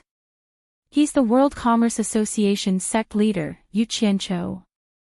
One of them whispered to his left and right. Obviously, he had seen Yu Qianqiu before. The 3 of them clasped their hands and bowed. We're pursuing the fugitive. Sorry to disturb sect leader Yu. Then, they quickly flew away. Yu Qianqiu flicked his sleeves and continued flying towards the illusionary immortal city. Now that the grudge between him and Heartless Palace had been resolved, he could finally show his face openly. After he entered the illusionary immortal city, it immediately caused a commotion. The news of Yu Qianqiu's return spread rapidly. As for Yu Qianqiu himself, he felt as if he, Hu Han San, had returned to his previous life. He swaggered through the market, constantly looking around and asking questions at the various stalls. He pretended to unknowingly walk to the front of Nongzhu's stall to check out the items on display. Nongzhu was at a loss for words watching Huang Xiaolong fiddling with the sculptures. In the end, she couldn't help but send a voice transmission to Huang Xiaolong, "Brat, you're too black-hearted. You swindled over 200 billion immortal artifacts from the Lifire Palace. How do you want Huo Lianqing and the rest to establish themselves in the Lifire Palace in the future? Don't listen to those rumors. I spent 10 billion divine grade spirit stones to buy those immortal artifacts. How did it turn into swindling in your mouth? This sect leader is rich, why would I need to swindle others?" Yu Qianqiu retorted disdainfully. "Fine. You have guts. 10 billion divine grade spirit stones can buy over 200 billion immortal artifacts. If there's a chance, I'd like to see how you do it. Nongzhu couldn't be bothered to argue with Huang Xiaolong anymore. She changed the topic. You've just done something bad, why didn't you go and lay low for a while? What are you doing here? Yu Qianzhou stared at the mountain peak in the distance. A light flickered in his eyes as he said, I'm considering if I should rebuild the World Commerce Hole. That way, I won't need to hide when I go out to gather information. It's just like you and me talking here, it's so inconvenient. Sooner or later, people will start to suspect you. Just as he finished speaking, bright lights shot out from the various sects, flying up to the sky. Cries of fear and panic came from afar, spreading like the tide. Not good. Jin Taihe and Bai Qi used a scheme to stop Wang Qing and Wu Feng from entering the Netherworld. Jin Taihe is delaying Wang Qing and Wu Feng in the Netherworld, while Bai Qi has set up a grand formation at the entrance to the immortal Netherworld. Bai Qi is killing his way to the Devil World, no one can stop him. It's over. The Devil World's passage is about to be opened by Bai Qi, everyone, quickly run. All sorts of rumors and slanders started to spread everywhere. The entire illusory immortal city was in a mess. Panicked merchants and peddlers quickly packed their things and flew away.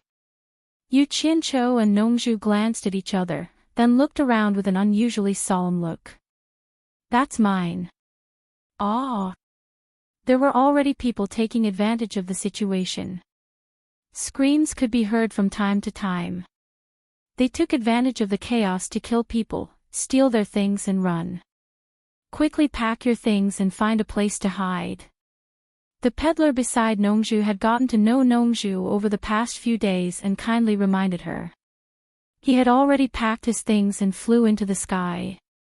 Nongzhu looked at Yu Qianzhou. She didn't need to transmit her voice and said directly, it looks like you have to put aside the matter of rebuilding the World Commerce Hole. What do you plan to do now? Yu Qianzhou coldly looked around at the chaos and said slowly in a low voice, I didn't expect Wang Qing and his son to not be able to stop Jin Tai and Bai Qi. What will come will come. I have no other choice now. I can only take it one step at a time. In just a short while, the entire hallucinatory immortal city was completely empty. The bustling city of the past had become windy in the blink of an eye. Only the two of them stood in the square with cold expressions. Once the demonic path returned to the three realms, who knew where the peddlers and peddlers could hide? At the entrance of the demon realm seal in the immortal realm, three figures appeared in the enlarged obsidian light mirror. The imposing demon monarch Three Knights sat on the blood jade throne, his scarlet cloak hanging halfway down his left leg. His tiger-like eyes shone with a demonic red light. To the left of the blood jade throne was Yan Zhuixing in black. To the right was Eunuch Li in white. The three of them stared coldly at Bai Qi.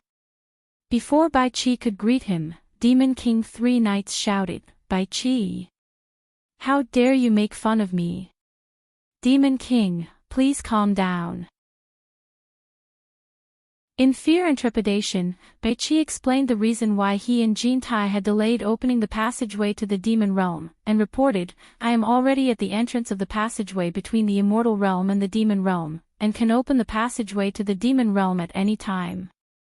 Demon Monarch, please be prepared, otherwise, I'm afraid that something unexpected will happen. Hearing this, Demon King Three Knights knew that the Devil World was about to open. He couldn't help but become excited. He closed his eyes and slowly asked, who is waiting at the entrance to the immortal world? Eunuch Li immediately faced him and bowed slightly. It's the 100,000 demonic path army led by the Demon King Qing Tian. Chapter 1151. Bai Qi, how long do you need to unseal the demon world? Demon King Three Knights' eyes slowly opened, revealing a blood-red glow. An hour is enough for this subordinate, but this subordinate is worried that Wang Qing and his son will arrive at any moment. If the demon world army doesn't come out in time, this subordinate is afraid that something will happen. Seeing that the demon world was about to open and the demonic path was about to return to the three realms, Bai Qi's attitude became even more respectful. At the same time, he was hesitating. The reason why he didn't open the passage to the demon world first was because he wanted to see Demon King Three Knight's attitude before making a final decision. After all, this was not a small matter. He couldn't afford to lose. Demon King Three Knights seemed to guess what he was thinking and said slowly and heavily, "After this matter is successful, this sovereign will keep his promise. The underworld will still be controlled by you, Bai Qi, on behalf of the demonic path, but if you dare to lie to me, there are some things that I might as well tell you. Even if you don't open the passage to the demon world, this sovereign's return to the three realms is only a matter of time, so do as you see fit." Hearing this, Bai Qi was shocked. He knew that although Demon King Three Knight was a demonic cultivator, he was a supreme demonic cultivator who thought highly of himself. There was no need for him to lie to him. He must have already found a way to open the passage to the demon world, but the time was not right yet. He said respectfully, "This subordinate doesn't dare." Demon King Three Knight looked straight at Bai Qi and suddenly shouted in a loud voice, "Quickly open the passage to the demon world and welcome the demonic path's army back to the three realms." "Yes." Bai Qi accepted the order fearfully and raised his hand to put away the obsidian light mirror floating in front of him. The image in front of him disappeared. Demon King Three Knights suddenly stood up and looked outside the tall palace gate. His decisive voice resounded through the entire mountain peak, "Send my order to Qing Tian, the passage between the immortal world and demon world is about to open. Tell her to lead the army and prepare to set off at any time. Tell her that after entering the immortal world, everything else has nothing to do with her. Tell her to guard the passage to the demon world at all costs and welcome the demonic path's army. If she dares to ruin my plans, have her head come to see me. Send my order to Li Tian, Ho Tu, Xiang Rong, Ba Hu, Shanduan, Shuang, Han Ba, Meng Yan, Tun Hai, Mo Luo, Yao Erlang, and the other demon kings to lead their armies to the passage to the immortal world. Erlang will lead the army to assist Qing Tian after entering the immortal world and demon world. Erlang will lead the army and help to guard the passage. Everyone else, Dawn, Tian and Tian will need to stay to wait. Qi and will to enter the passage. Demon will. And Qing. If anyone dares to ruin my plans, kill. Send my order to Qing Qiu, Di Lang, Rushing Fury, Ing Long, Yu Guang, Ing Zhao, Qi Mei, Shen Hui, Tian Ho, Snake Xiu, Tsang Lei, Ba Yin, and the other demon kings to gather at the passage between the immortal world and the netherworld. Once the passage opens, immediately enter the netherworld to meet up with the receiving army. Leave Hanba and Tsang Lei to guard the passage, then split into two groups. One group will sweep the enemies in the netherworld, and the other in the immortal world. If anyone dares to disobey my orders, kill them, no matter who they are. Send my order to the other demon kings to lead their armies to guard the demon world and wait for further orders. If anyone dares to cause trouble, kill them without mercy. Send my order to the demon kings. First conquer the immortal world and the netherworld, then conquer the 72 worlds of the human world. After conquering the world in one fell swoop, of the 72 worlds of the human world, I will divide 36 worlds and give them to the 36 demon kings as rewards.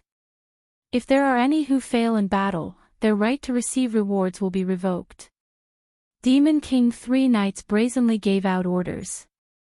Yan Zhuixing, who stood solemnly to the side, had a ferocious excitement in his eyes. Eunuch Li, who was dressed in white robes and a white hat, memorized all the orders and quickly passed them down.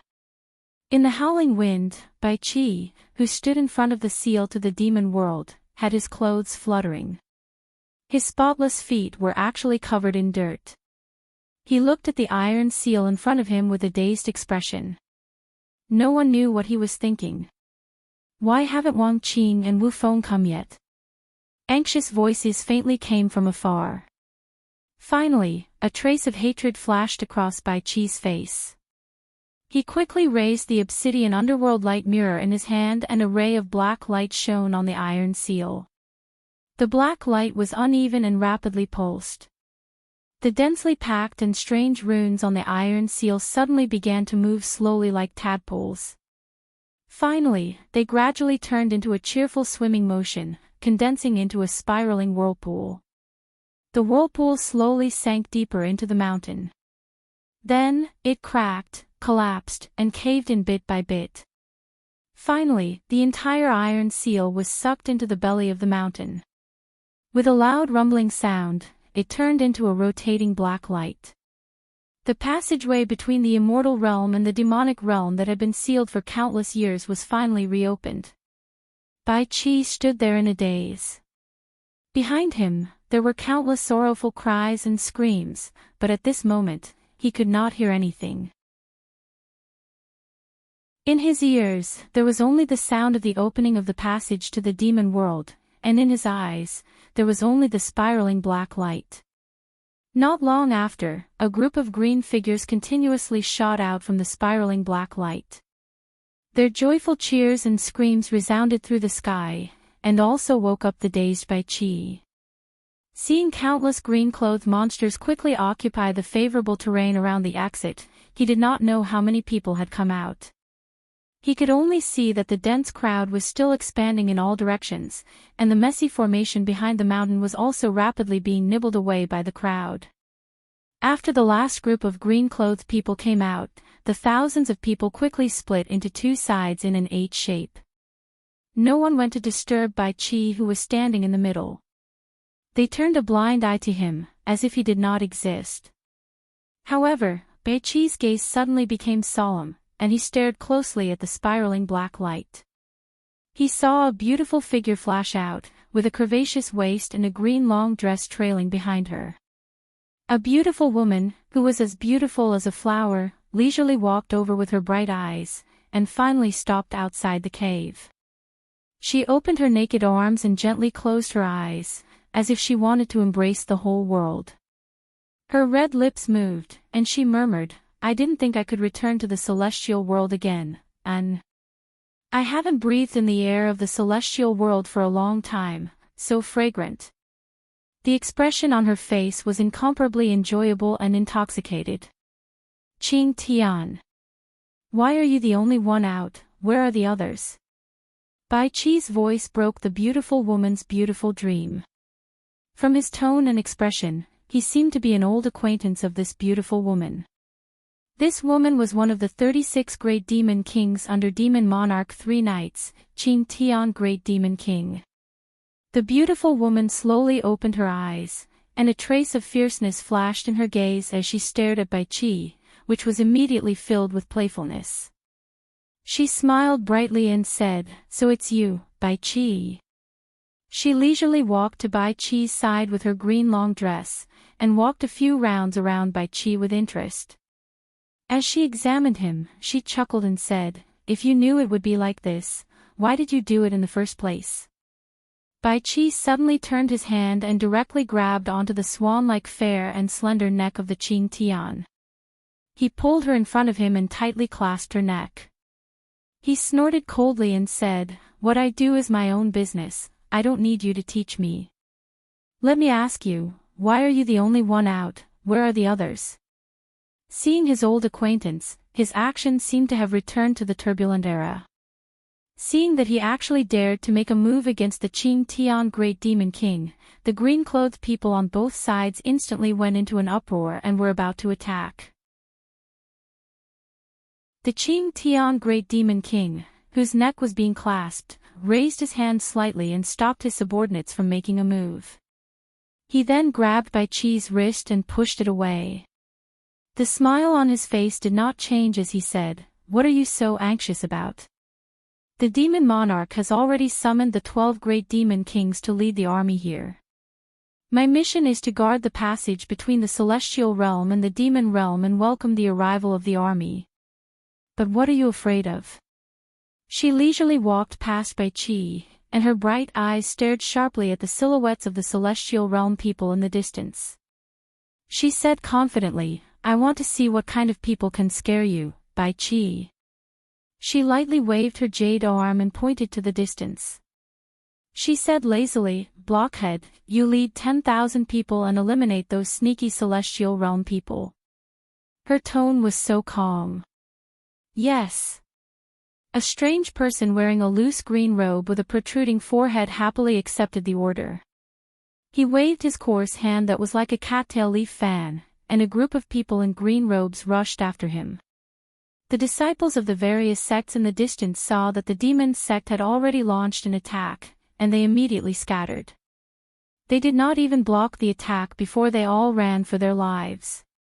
This made the Qing Tian Great Demon King chuckle like a silver bell. He said, as expected, you are still so weak. I really don't understand how you could be defeated by these people. Don't be too happy too early. These are all people from the various sects who can't be seen in public. If the celestial realm and the netherworld were really so weak, the demon monarch would have already unified the three realms. Bai Qi turned around and looked at the people who were chasing in the distance. If it wasn't for you and the Vidra slave, the demon monarch would have naturally unified the three realms. The Qing Tian turned around and looked at him. She stretched out a slender finger and pointed it at Bai Qi's chest. She said, what a pity. The demon monarch just had to listen to those lies. He came up with some stupid strategy to appease the demon monarch. He wanted to achieve long-term peace and created you and the Vidra slave to be the emperor of the immortal realm and the emperor of the underworld. In the end, you were tricked. Bai Qi waved his hand and pushed her finger away. He sneered and said, you should be worried about how you are going to defend this place when the strong enemies come. The Qing Tian Great Demon King retracted her finger, but she raised her entire jade arm and hung it lazily on his shoulder. She smiled and said, strong enemies. Overturn the two of you. I don't care about them, but I want to see those old opponents again. I don't know if they can stop the advance of the demon world's army. Back then, when the old people of the celestial realm and the netherworld saw that the three realms had been settled, they all went to the netherworld palace one after another. They wholeheartedly searched for the gate to the realm of gods. I guess they won't come out again. Bai Qi's eyes flashed as if he was thinking of something. They all went to the netherworld palace. The Qing Tian Great Demon King's smile froze. She said in surprise, so many people have wasted their entire lives without being able to enter. Could it be that they still haven't learned their lesson and still believe in that stupid legend? Chapter 1152. To be able to reach their level through long and arduous cultivation, they will be lonely once they have no opponents. They can endure for a while, but few can endure for a lifetime. It is because they have been forging ahead their whole lives that they can reach their level. Unlike us, who have too many restraints and too many distracting thoughts, how can we reach the peak?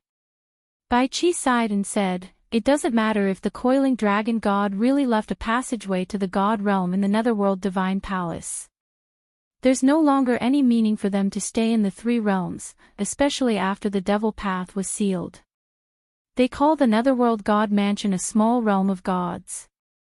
At least there, they can find an equal opponent.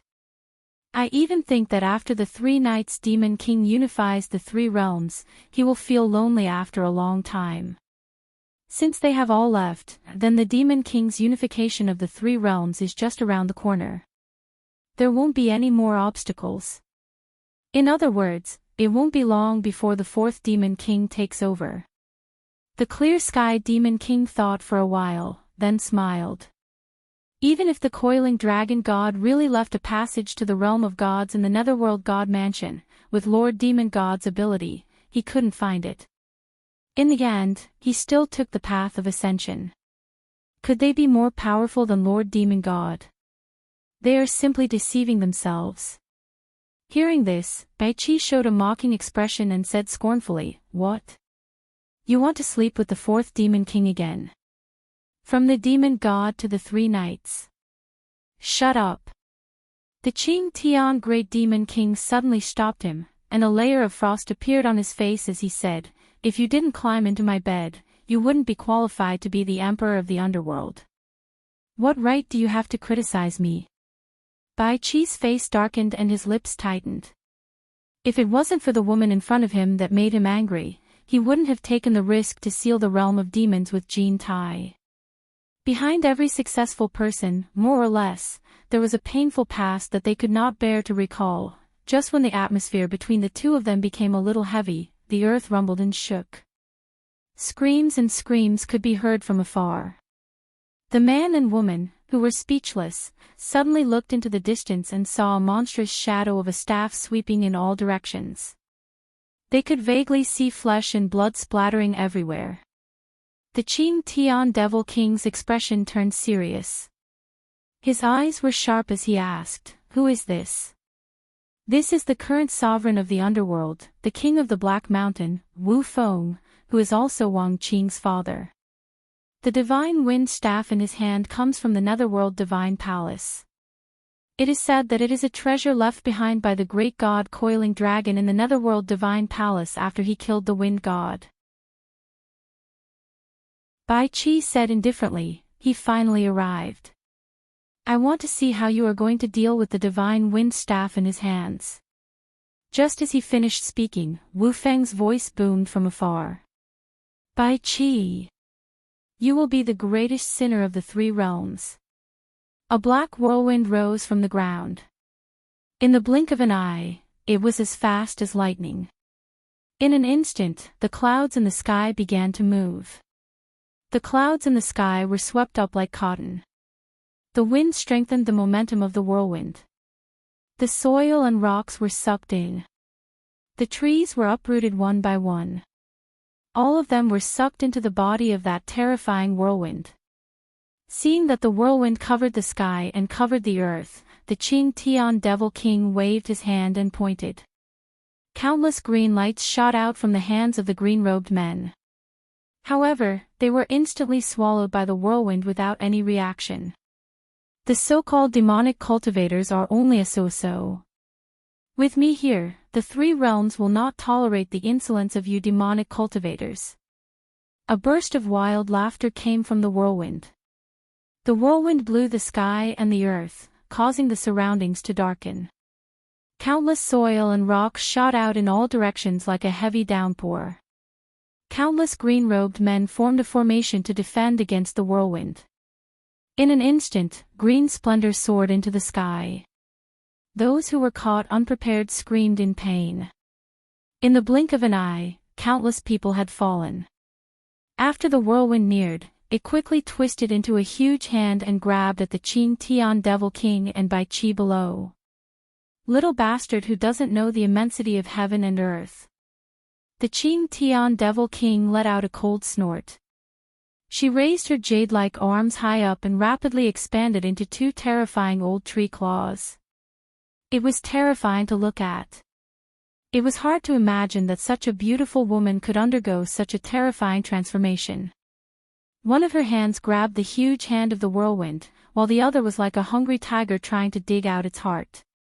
She directly inserted it into the center of the whirlwind, intending to crush Wu Feng who was hiding in the whirlwind.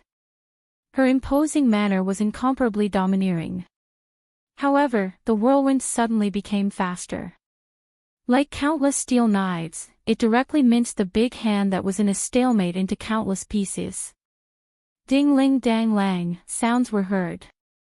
An incomparably thick staff exploded from the whirlwind and smashed the other big hand into pieces on the spot. In an instant, it collapsed. Ah! The Qing Tian Devil King cried out in pain and retreated a few steps. The two terrifying old claws that were mostly broken quickly retracted. In the blink of an eye, they returned to two jade-like arms. However, the Qing Tian Devil King's face was deathly pale. He no longer had the contempt he had before. Instead, there was some fear in his eyes. It seemed that he did not expect the other party to be able to injure him so easily. Now you know the power of the divine wind staff. Bai Chi's tone was a bit gloating. However, he had already flipped over the obsidian light mirror in his hand. The black light that shot out angrily illuminated the heaven and earth, desperately resisting the approaching whirlwind. Those who stand in my way will die. Wu Feng's wanton laughter came. The pressure produced by the whirlwind was immediately frighteningly great. It forcibly compressed the black light that shot out angrily. The barefooted Bai Chi was quickly pushed back. Like an iron plow plowing the ground, he crashed into the mountain rocks with a rumbling sound. His feet drew a deep trench on the ground. Bai Chi's face was full of grief and indignation. Blood had already been choked out from the corner of his mouth. His arms that were holding the obsidian light mirror were already trembling uncontrollably. It seemed that he could not hold on any longer. However, he had to desperately hold on because there was no way out now. Of course, he could also escape now, but the consequences were not something he could bear. Her divine wind staff had effortlessly forced back the 100,000-strong army of the great devil king Qing Tian. Her fine black hair had unknowingly come loose, and her beautiful hair was dancing in the strong wind. She stared at Bai Chi for a while, and suddenly, she heard a loud and clear neigh of a horse coming from behind her. It was a little breathtaking. Looking back, she saw an unusually strong and fat black steed. A ghost-faced rider wearing a ferocious mask was sitting on it. His whole body was covered in black armor. One of his hands was holding the reins, and the other was holding a curled black whip.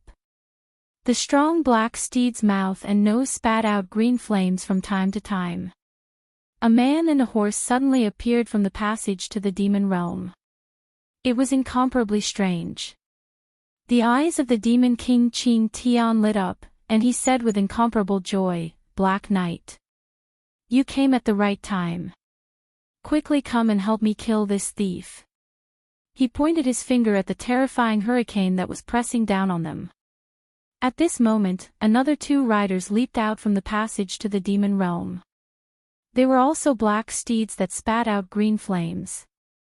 However, the two people on the horses held the reins in one hand and held up two large black flags in the other. The flags fluttered in the wind, and the two phosphorescent words, "Black Knight," were extremely conspicuous on the black flags. However, these two riders carried long swords on their backs and wore black battle robes. Their faces were not covered with the ferocious ghost mask.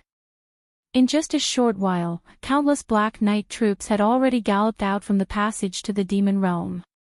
And the rider wearing the ghost-faced rider had already fiercely lashed out the black whip in his hand. A black whip shadow that could split the heaven and earth broke through the darkness. Like a black thunderbolt, it directly struck into the hurricane that was pressing down on them with a boom. He then sat firmly on the back of the horse. His big arm pulled back, and the black steed he was sitting on stubbornly stepped back. "My divine wind staff!" Wu Feng's cry of surprise came from within the hurricane. The black whirlwind also collapsed in an instant. Amidst the flying dust, the divine wind staff was actually pulled over by the black whip. With someone helping him, Bai Chi, who was resisting tenaciously, was finally able to catch his breath. However, he was already buried deep in the ground. Only his head was exposed above the ground, and his face was pale. The demon king Qing Tian suddenly shouted, "Wu Feng! Today is the day you die." Seeing that the divine wind staff was trapped by the Black Knight, she immediately flew up into the sky.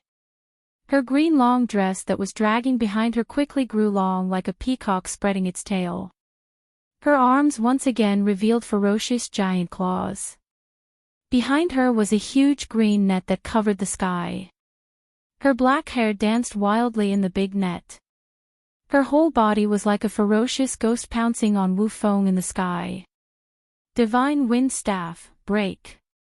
Wu Feng shouted in shock. The divine wind staff suddenly grew bigger, directly shattering the black whip that was entangling her. At the same time, the 9 big rings on the pumpkin-shaped staff suddenly exploded with 9 black wind blades. They shot out in all directions like ghosts, immediately cutting the green dress that was covering the sky into pieces. The pair of giant claws of the Demon King Qing Tian were also easily destroyed by the 9 black wind blades. She let out a cry of surprise and quickly shot up into the sky to avoid the 9 frightening black wind blades. The eyes of Ghostface were also very shocked. The long whip in his hand once again grew long and swung out. Countless whip shadows that could split the heavens and the earth struck the divine wind staff with a rumbling sound. The power of each whip was stronger than the previous one, and the divine wind staff was directly sent flying into the sky. Wu Feng, who could not control it, was shocked. 9 black wind blades protected his body and quickly chased after the divine wind staff, afraid that it would fall into the hands of others. The Black Knight on the back of the horse retracted his whip. Ignoring the danger in front of him, he shook the reins in his hand and the black horse immediately spat out a large ball of green flames. Its 4 hooves flew into the sky and quickly sped away. 2 knights holding large banners quickly chased after him. Behind him, an endless stream of black knights leaped out of the demon world passageway and quickly chased after him. An army of knights flew across the sky and set off a black demonic cloud. They were heading in the direction of the passageway between the netherworld and immortal realms. Black Knights! How dare you leave me in the lurch? If something happens to the demon world passageway here, let's see if Demon King 3 Knight will forgive you. The Demon King Qing Tian's shout echoed in the sky. However, the leader of the Black Pegasus army did not even reply.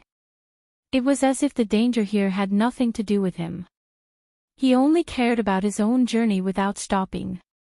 High up in the sky, the Demon King Qing Tian, whose clothes were in tatters, looked at the Black Knight army moving away. He was so angry that he clenched his teeth and stomped his feet. However, there was nothing he could do. With a flash of green light, he rearranged his clothes and flashed back to the ground. He supported by Qi, who was staggering up from the ground.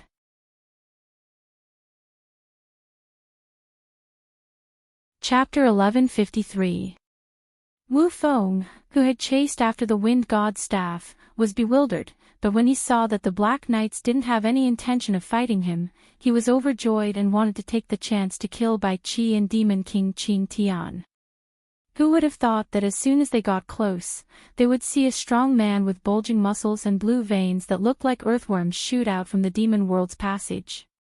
He carried a snow-white broadsword on his shoulder and stood in the air, looking around like a tiger, his long beard swaying, exuding a domineering aura. Wu Feng was shocked and didn't dare to act rashly. But then he saw that the man seemed to have gone crazy. He held his broadsword and laughed wildly. "I didn't think that there would be a day when I would return to the 3 realms, haha." His laughter shook people's eardrums. "Li Tian. You came at the right time. Help me kill this thief and guard the tunnel to the demon world." The Demon King of Qing Tian was extremely surprised. He flashed to the side of the bare-chested muscular man and pointed his finger at Wu Feng, who was looking at him from afar. "You still can't beat him." Li Tian looked at Wu Feng in surprise and laughed. "He's just a late-stage emperor of the underworld. Can't you just use your green demon seed to turn him into your puppet?" Demon King Qing Tian stomped his feet. "You know that Lord Demon God forbade me from using the green demon seed in the 3 realms. Before Demon King 3 Knights agreed, I wouldn't dare to use it. Stop wasting time. That person's wind god staff is a divine weapon. I have all my abilities but can't do anything to him. Come help me. Otherwise, I won't be able to answer to Demon King if the tunnel to the demon world is lost." "So that's how it is." Li Tian looked at the wind god staff in Wu Feng's hand with interest. It did look a bit restless. But then he saw a group of muscular men carrying broadswords coming from the tunnel to the demon world. He shook his head apologetically. Qing Tian. I'm sorry this time. Demon King has ordered us to go to the underworld to open the tunnel between the underworld and demon world after we leave the celestial world. Shuang and I have to guard the tunnel. Demon King said that we can't stop for any reason, or we'll be killed. But there's no need for you to worry. The Demon Lord has already ordered 12 Demon Kings to lead an army here, and soon after, our Erlang will lead an army to reinforce you. I won't be accompanying you. Li Tian waved the snow-white broadsword in his hand and immediately led a large group of sword-wielding men away. Among them, there were quite a number of sword-wielding women who only wore loose trousers and tube tops. Their figures were fit and beautiful, attracting the eyes of others. The Devil King of Qing Tian was speechless. She finally understood why the Shadow Knights had ignored her request for help. When Wu Feng, who was in the distance, heard that 12 great demon kings were leading an army, he was shocked on the spot. He grasped the divine wind staff in his hand and looked at the demon world's passageway below and hesitated. He was completely confident that he could use the wind god's staff in his hand to block the passage to the demon world so that others could not open it again. However, after thinking about it again and again, he still could not bear to give up the wind god's staff. One had to know that without the wind god's staff, he was nothing. Anyway, he did not make it in time to stop the demon world's passageway from opening. Therefore, he gritted his teeth and ran away with the wind god's staff, not caring about the lives of the living beings in the 3 realms. The Devil King of Qing Tian was stunned and looked at Bai Qi below. Both of them did not think that Wu Feng would run away just like that. In the end, the Devil King of Qing Tian was perturbed. He did not know if that fellow had other tricks up his sleeves. At this moment, a blood-red light swept out from the demon world's passageway. Instantly, the pungent smell of blood filled the air. A sinister man dressed in blood-red clothes appeared in the air and looked around. His gaze fell on the Devil King of Qing Tian and he nodded slightly as a greeting. Blood Shadow. The Devil King of Qing Tian also greeted him. Then, he immediately saw a group of people dressed in blood-red clothes rushing out from the demon world's passageway. It was like a flood of red blood. There was actually a faint red blood mist in the air. The Devil King of Qing Tian flung his long robe and quickly left. An endless stream of people dressed in blood-red clothes followed him. When the thick smell of blood in the air had just dissipated, another blurry phantom shot out from the demon world's passageway. It floated in the air like an illusion. It was impossible to see what the person inside looked like. The Devil King of Qing Tian shouted, "Nightmare." The illusory figure's voice was already confused as he replied, "Bai Qi. The Devil King has ordered you to follow us to the underworld to open the seal between the underworld and the demon world. Quickly follow us." As soon as he finished speaking, a dreamy and illusory fog surged out from the demon world's passageway. One could see many figures inside, but they could not be seen clearly. Bai Qi looked deeply at the Devil King of Qing Tian. There was an indescribable, inexplicable look in his eyes. He resolutely turned around and followed this army shrouded in fog to chase after the Devil King of Qing Tian. The Devil King of Qing Tian looked at Bai Qi, who had gone far away, and bit her red lips. She suddenly turned around and swept her gaze over the green-clothed subordinates who had been frightened by the divine wind staff. She roared, "All of you, guard the demon world's passageway properly. If anyone dares to escape, kill them without mercy." Her voice was frighteningly sharp, and there was a tremor of anger in it. The large group of green-clothed people who had scattered like sheep quickly gathered back to occupy advantageous terrain to continue guarding the passageway to the demon world. In the supreme demon palace of the demon world, Yan Juexing was still standing to the left of the Devil King of Qing Tian's blood jade throne. Uniquely, who was dressed in white, was slightly bowing to the right, reporting the situation of the various armies entering the celestial world. Seeing that things were progressing smoothly, the Devil King of Qing Tian, who was listening with his eyes closed, finally let out a sigh of relief. He opened his eyes and tilted his head slightly to look at Yan Zhuixing on the left. He smiled and said, "After we pacify the three realms, I will personally lead some people to accompany you to the Blue Sea outside the celestial world and search for the Blue Sea essence in the Blue Sea death trap. This will help you cleanse the devil barrier that has accumulated in your body due to cultivating demonic techniques. Thank you, Devil King, for your favor, but..." Yan Zhuixing said excitedly, "It is recorded in the demonic book that the Blue Sea essence is produced from the blue crystals that fell from the endless starry sky countless years ago. It is unknown how many years it takes for it to be produced. It is very precious and can be said to be the essence of the universe. After Lord Devil God discovered it, he treated it as a treasure. Lord Devil God also borrowed the Blue Sea essence to temper himself, allowing his cultivation to advance by leaps and bounds.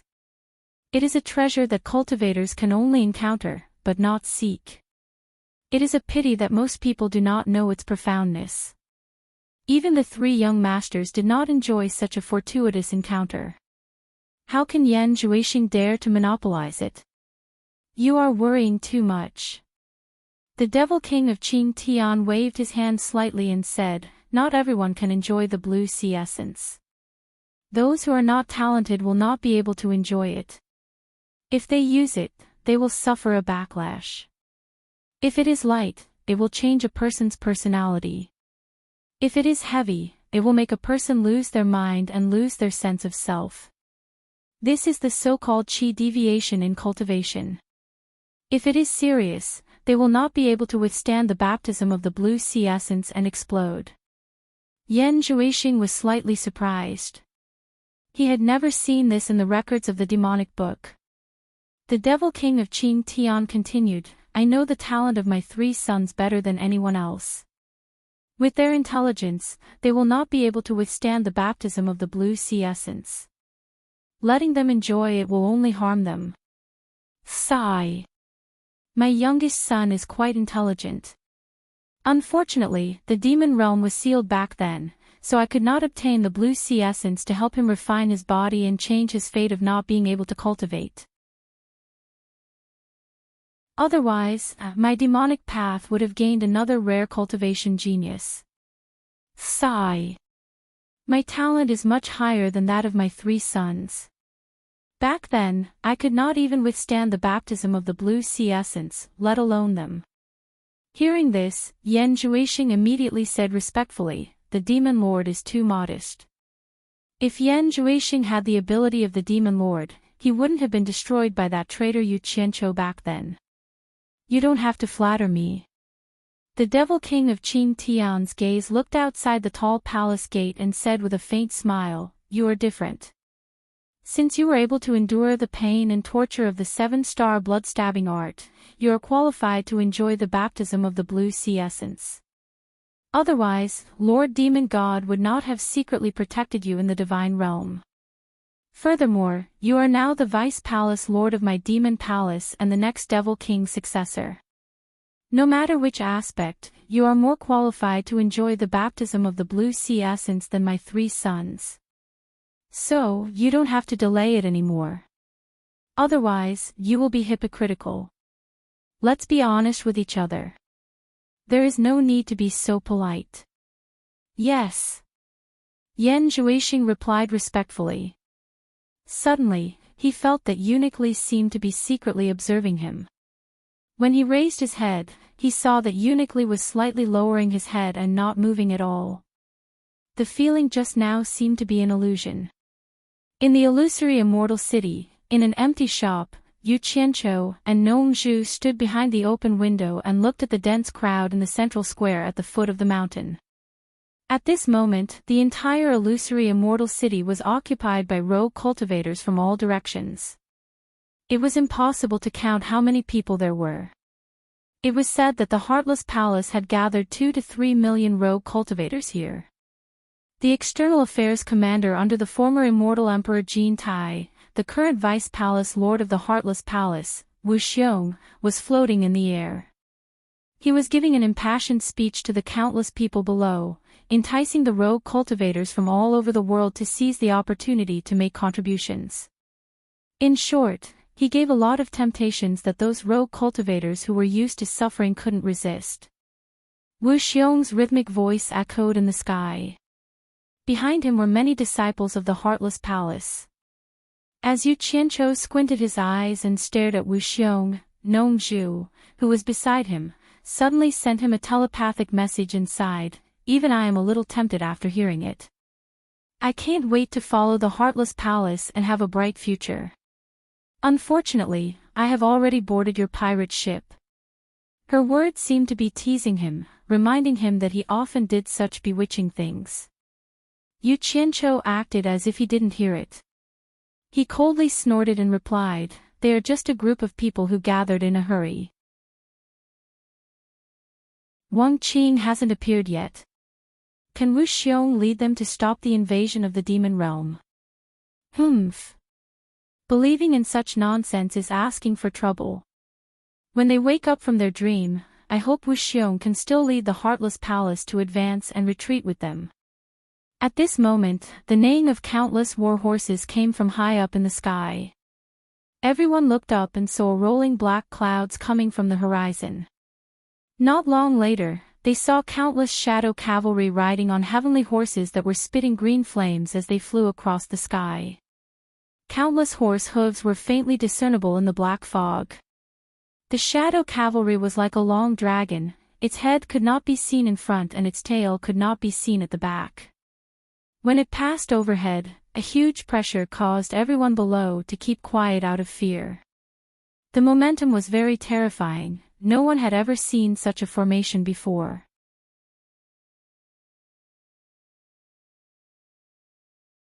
Chapter 1154.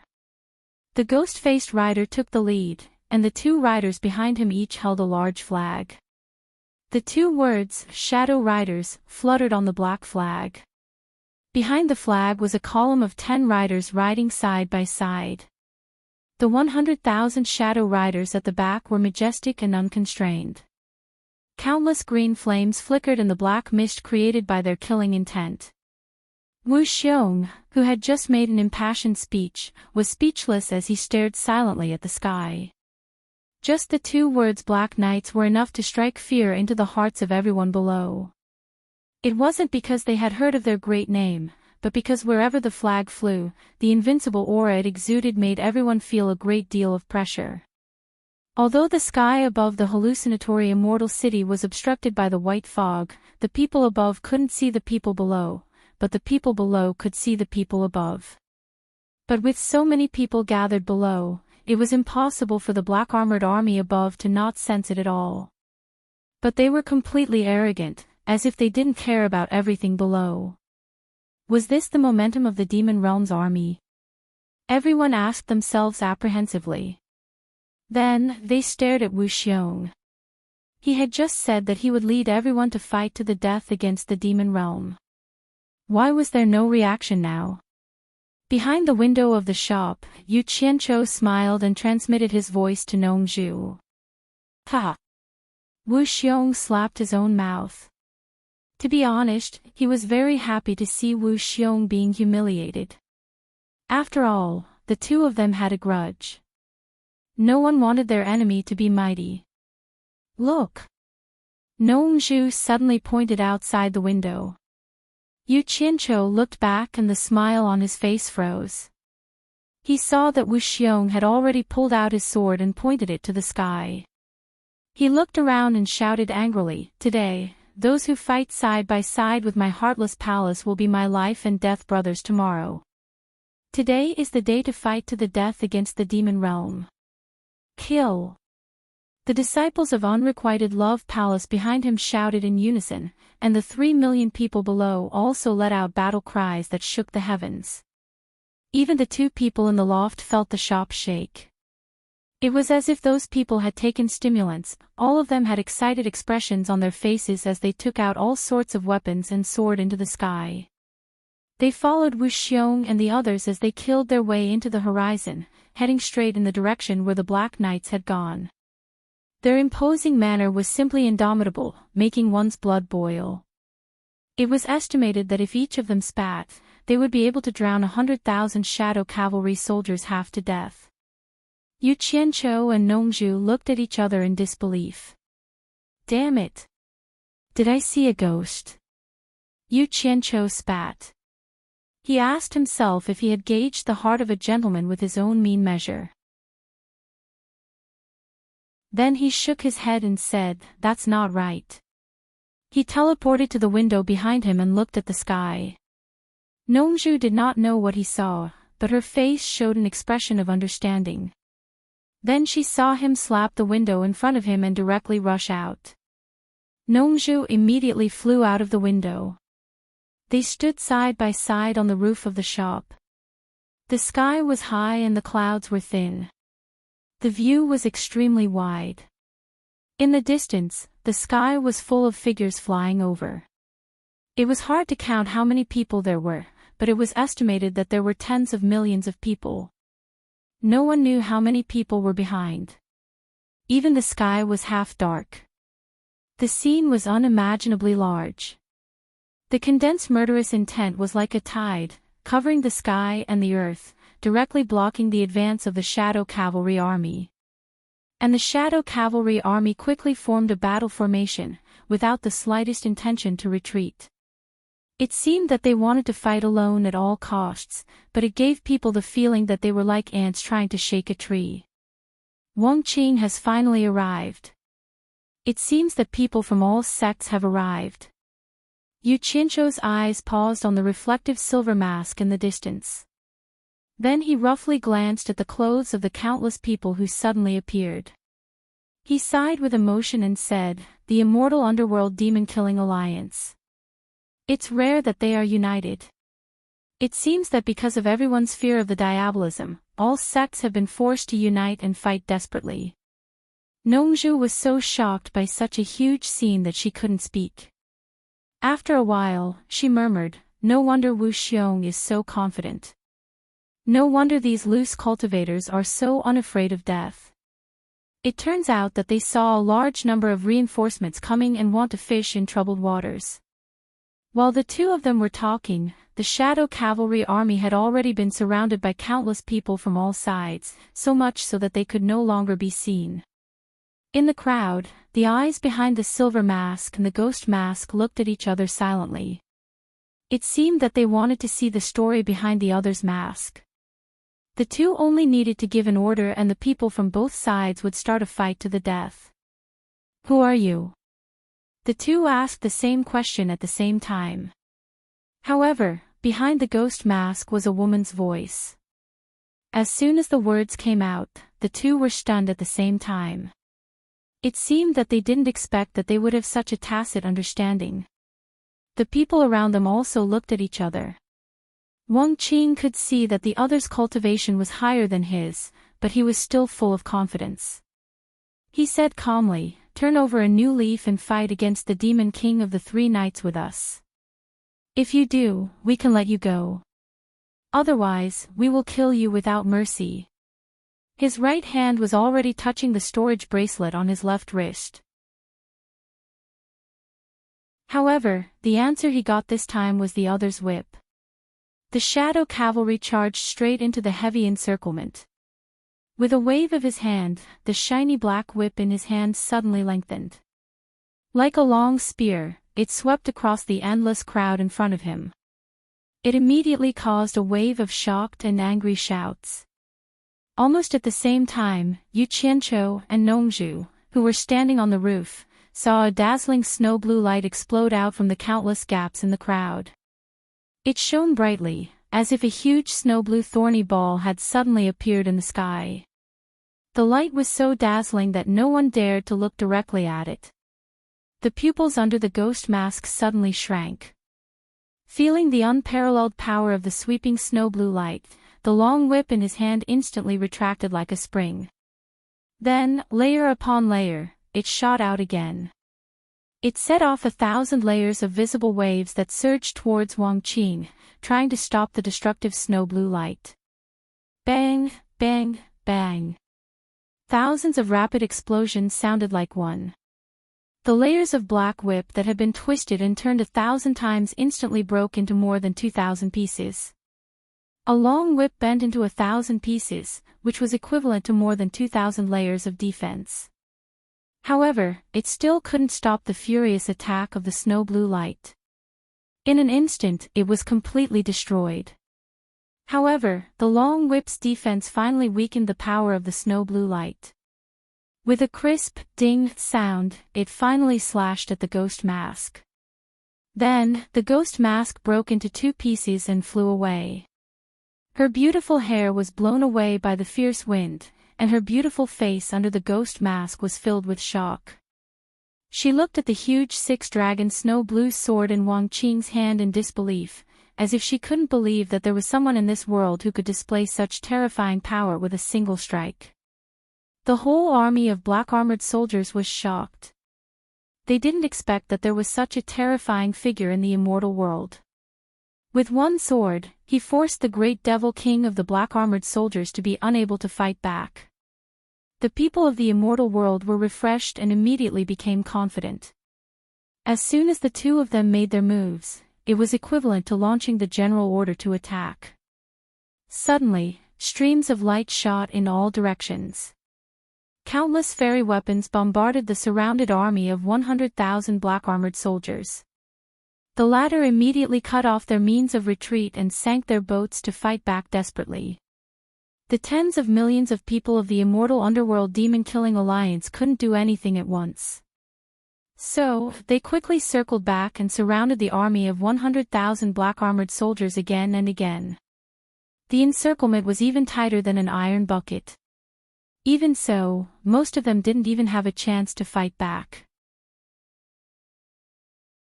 The more than 3 million rogue cultivators immediately fell into a terrible situation. Their cultivation was not very high. With the counterattack of the strong enemy in front and the encirclement of the people of the various sects behind them, they couldn't even escape. In fact, not to mention them, even the sects at the front were suffering unspeakably. They were also facing the same predicament as the more than 3 million rogue cultivators. Even their escape route was blocked by their own people. They could only desperately kill the enemy. If they didn't kill all the enemies, how could their own people make way for them to take a rest first? In an instant, streams of light shot in all directions in the sky. The sound of explosions was even more concentrated than a barrage of cannons. The encirclement was in a mess. Endless screams could be heard. However, it was obvious that the morale of the various sects was rising. Obviously, under the circumstances of eliminating the casualties, the effect of group fighting was quite good. With a loud bang, the heavy encirclement was broken open. A black shadow blasted through the crowd and shot straight into the sky. Behind him, 6 flying dragons chased after him with amazing momentum. Wang Qing also rushed out of the crowd and flew into the sky, staring at the great demon king of shadow cavalry. His intention was very obvious. He didn't care whether he could kill the great demon king of shadow cavalry or not. In short, he wanted to entangle her so that she wouldn't have a chance to attack the others. The 2 of them fought one-on-one above the 9th heaven. Yu Qianqiu and Nongzhu were stunned. In the sky, the great demon king of shadow cavalry, who was chased by the 6 flying dragons and had no temper, suddenly shouted, "Li Tian! Come and help me. If we don't get rid of this person, you and Shuang won't be able to hold the passage between the immortal underworld and the underworld." The 2 of them quickly looked back and saw a large group of densely packed figures flying over from afar. A stream of light took the lead and shot over at high speed. A bare-chested man with a saber just happened to hover above the 2 of them. The bare-chested man with a saber looked at the battle situation with a dignified expression. He suddenly pointed the saber in his hand at the place where the group was fighting and shouted angrily, "Charge!" As soon as the order to attack was issued, a large group of people rushed over and shouted angrily in unison, "Kill!" The shout shook the heaven and earth. Everyone held their sabers and rushed to kill. Another army of 100,000 instantly crashed into the fierce encirclement like a torrent. However, the difference in the number of people between the two sides was still too great. As soon as the new army of 100,000 joined the battle, they were immediately surrounded by tens of millions of people like a clay ox entering the sea. Great Demon King Li Tian had no time to care about this. He had already shot to the sky and slashed out a huge saber shadow. It slashed toward Wang Qing as if it could split the heaven and earth, setting off a raging sea above the ninth heaven. Go! Wang Qing waved the big sleeve of his blue robe. 3 of the 6 flying dragons that were chasing and intercepting the Great Demon King Black Cavalry immediately separated and shot toward Great Demon King Li Tian, forcing him to pull back his saber to save himself on the spot. Li Tian, who didn't take these 3 flying dragons seriously, swung his saber in an extremely domineering manner. At first, he thought that he could quickly deal with them, but as soon as they exchanged blows, he realized that it was not the case at all. Once he was entangled by these 3 flying dragons, he would immediately feel the endless sword intent that was as fine as a drizzle. It was bone-chilling and endless. That was the obsessive sword intent of turning one's will into steel. It couldn't be blocked at all. If one was not careful, it would drill into one's pores and rampage around. It would take a lot of effort to force it out. If it drilled into one's ears and eyes, it would be very troublesome.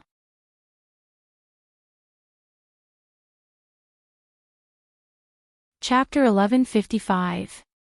Putting aside the fact that he had to constantly guard against these sword intents, the most troublesome thing was the flying dragon itself. Its sharpness was simply rare in the world. After colliding with his great on saber several times, a few deep scratches had already appeared on the great on saber.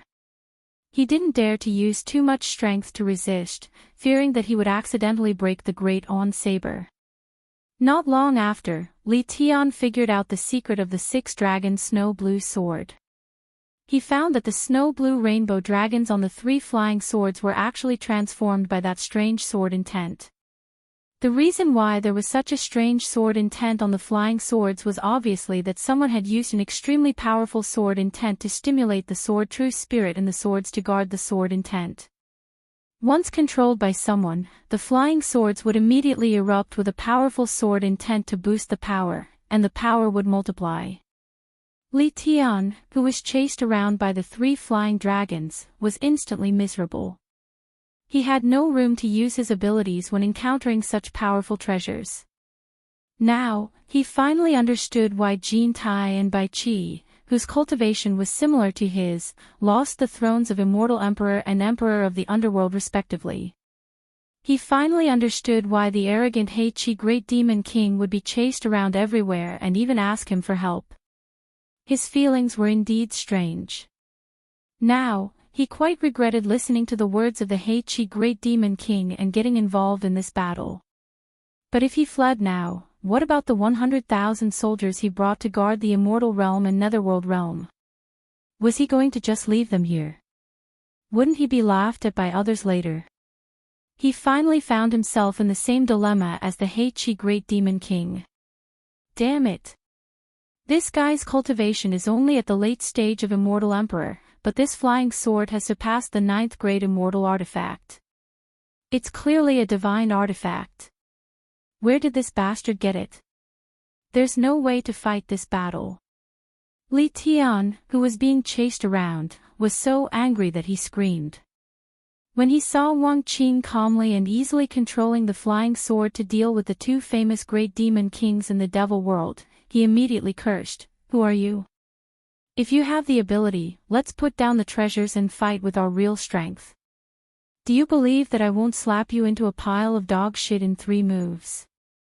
Wang Qing didn't care about him at all.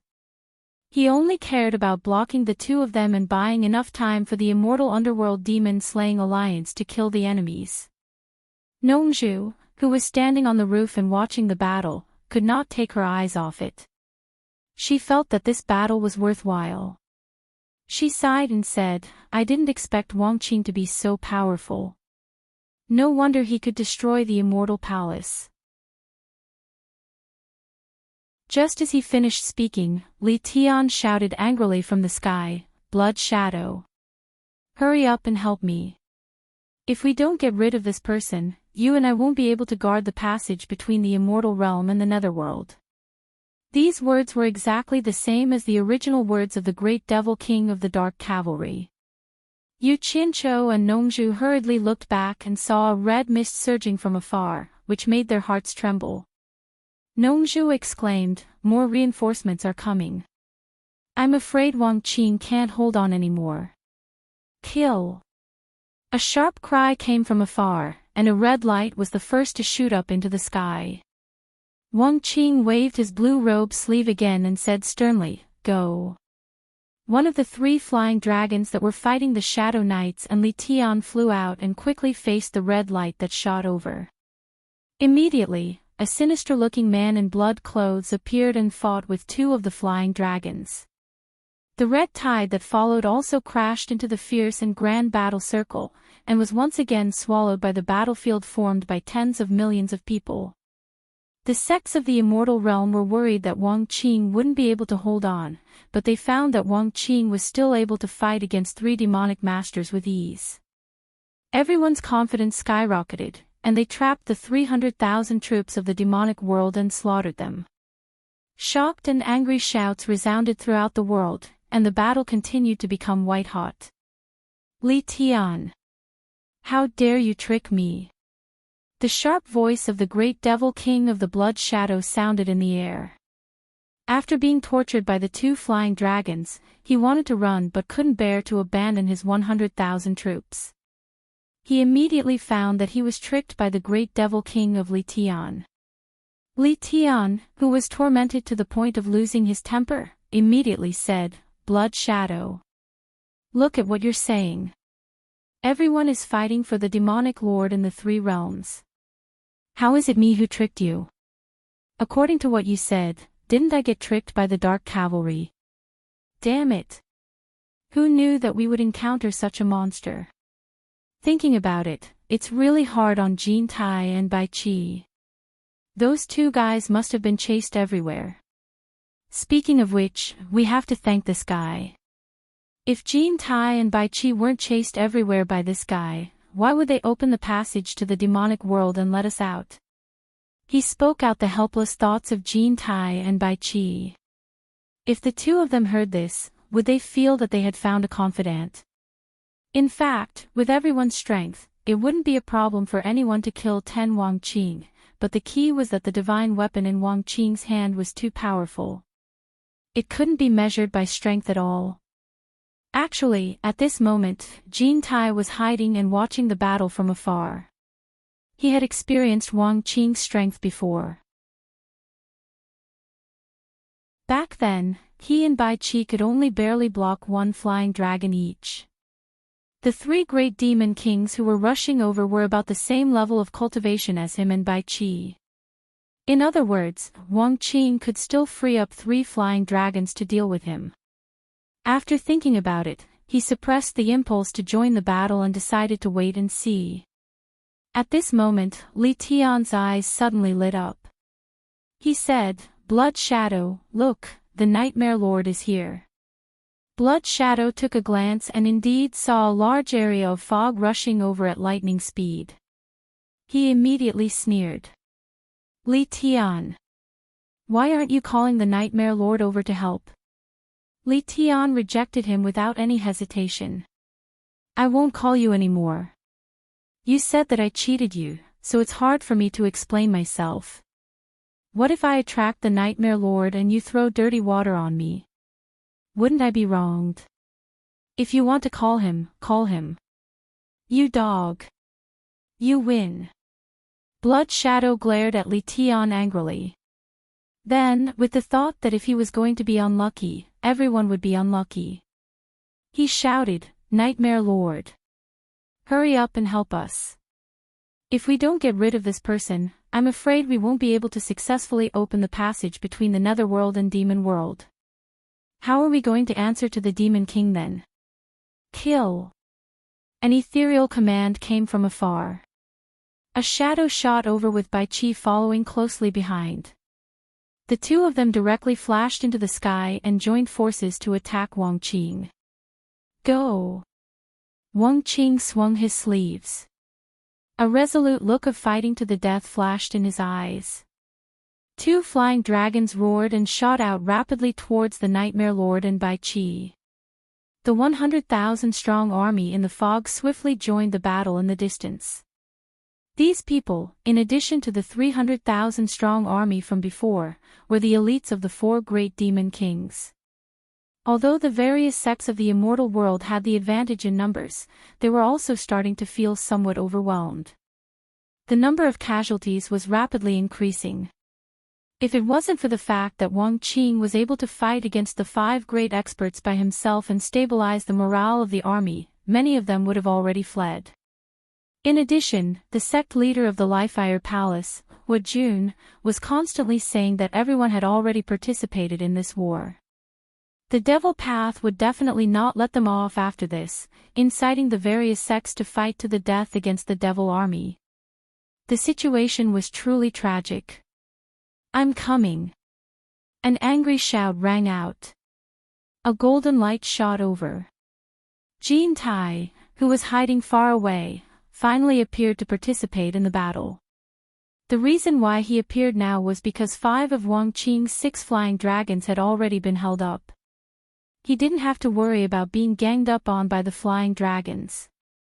Moreover, if he didn't appear now, he wouldn't be able to answer to the Demon King 3 nights. He believed that there would be more Devil World experts rushing over.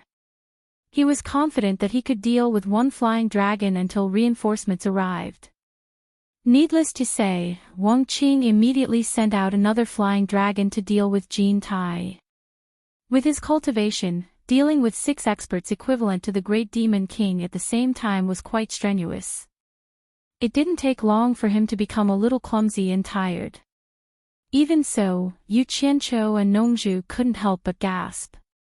Yu Qianqiu shook his head slowly and said, "Even if Wang Qing loses this battle, it's still a glorious defeat." Nongzhu nodded with a solemn expression. Good. With his cultivation, he won't be able to hold on for long. The moment Jean Tai arrived, he immediately shouted an idea to the others, "Everyone, increase the frequency of your attacks. Even if we can't kill him, we can exhaust him to death." A heart-wrenching scene immediately appeared in the sky. A loud sound shook the sky. The 6 experts surrounded Wang Qing like a wheel of wind and fire, stirring up the sky and earth. The 6 wyverns began to let out waves of sorrowful cries.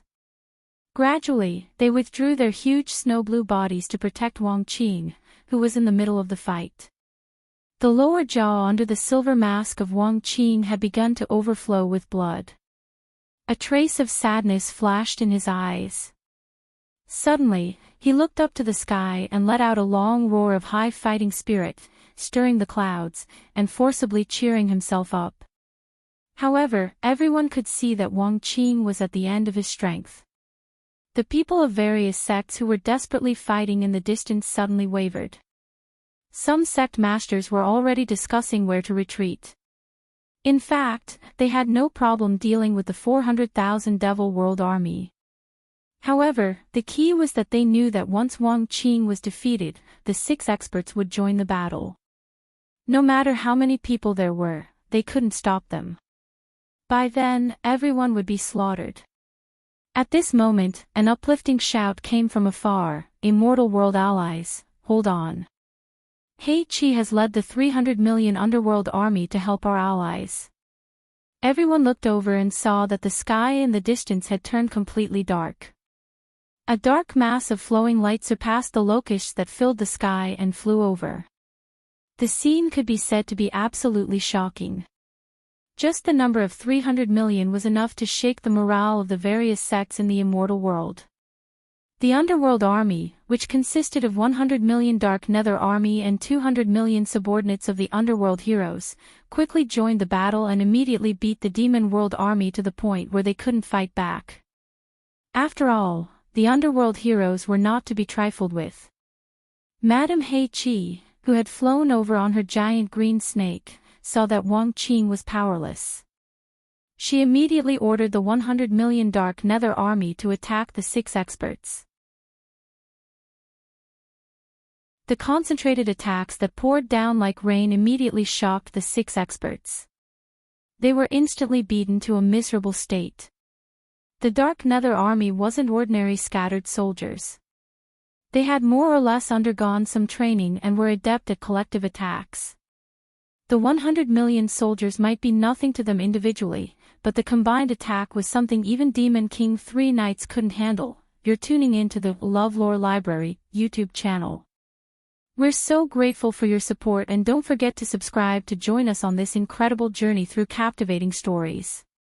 Your generosity through donations truly makes a world of difference, as it's the primary source of revenue that allows me to expand and enhance this channel for you.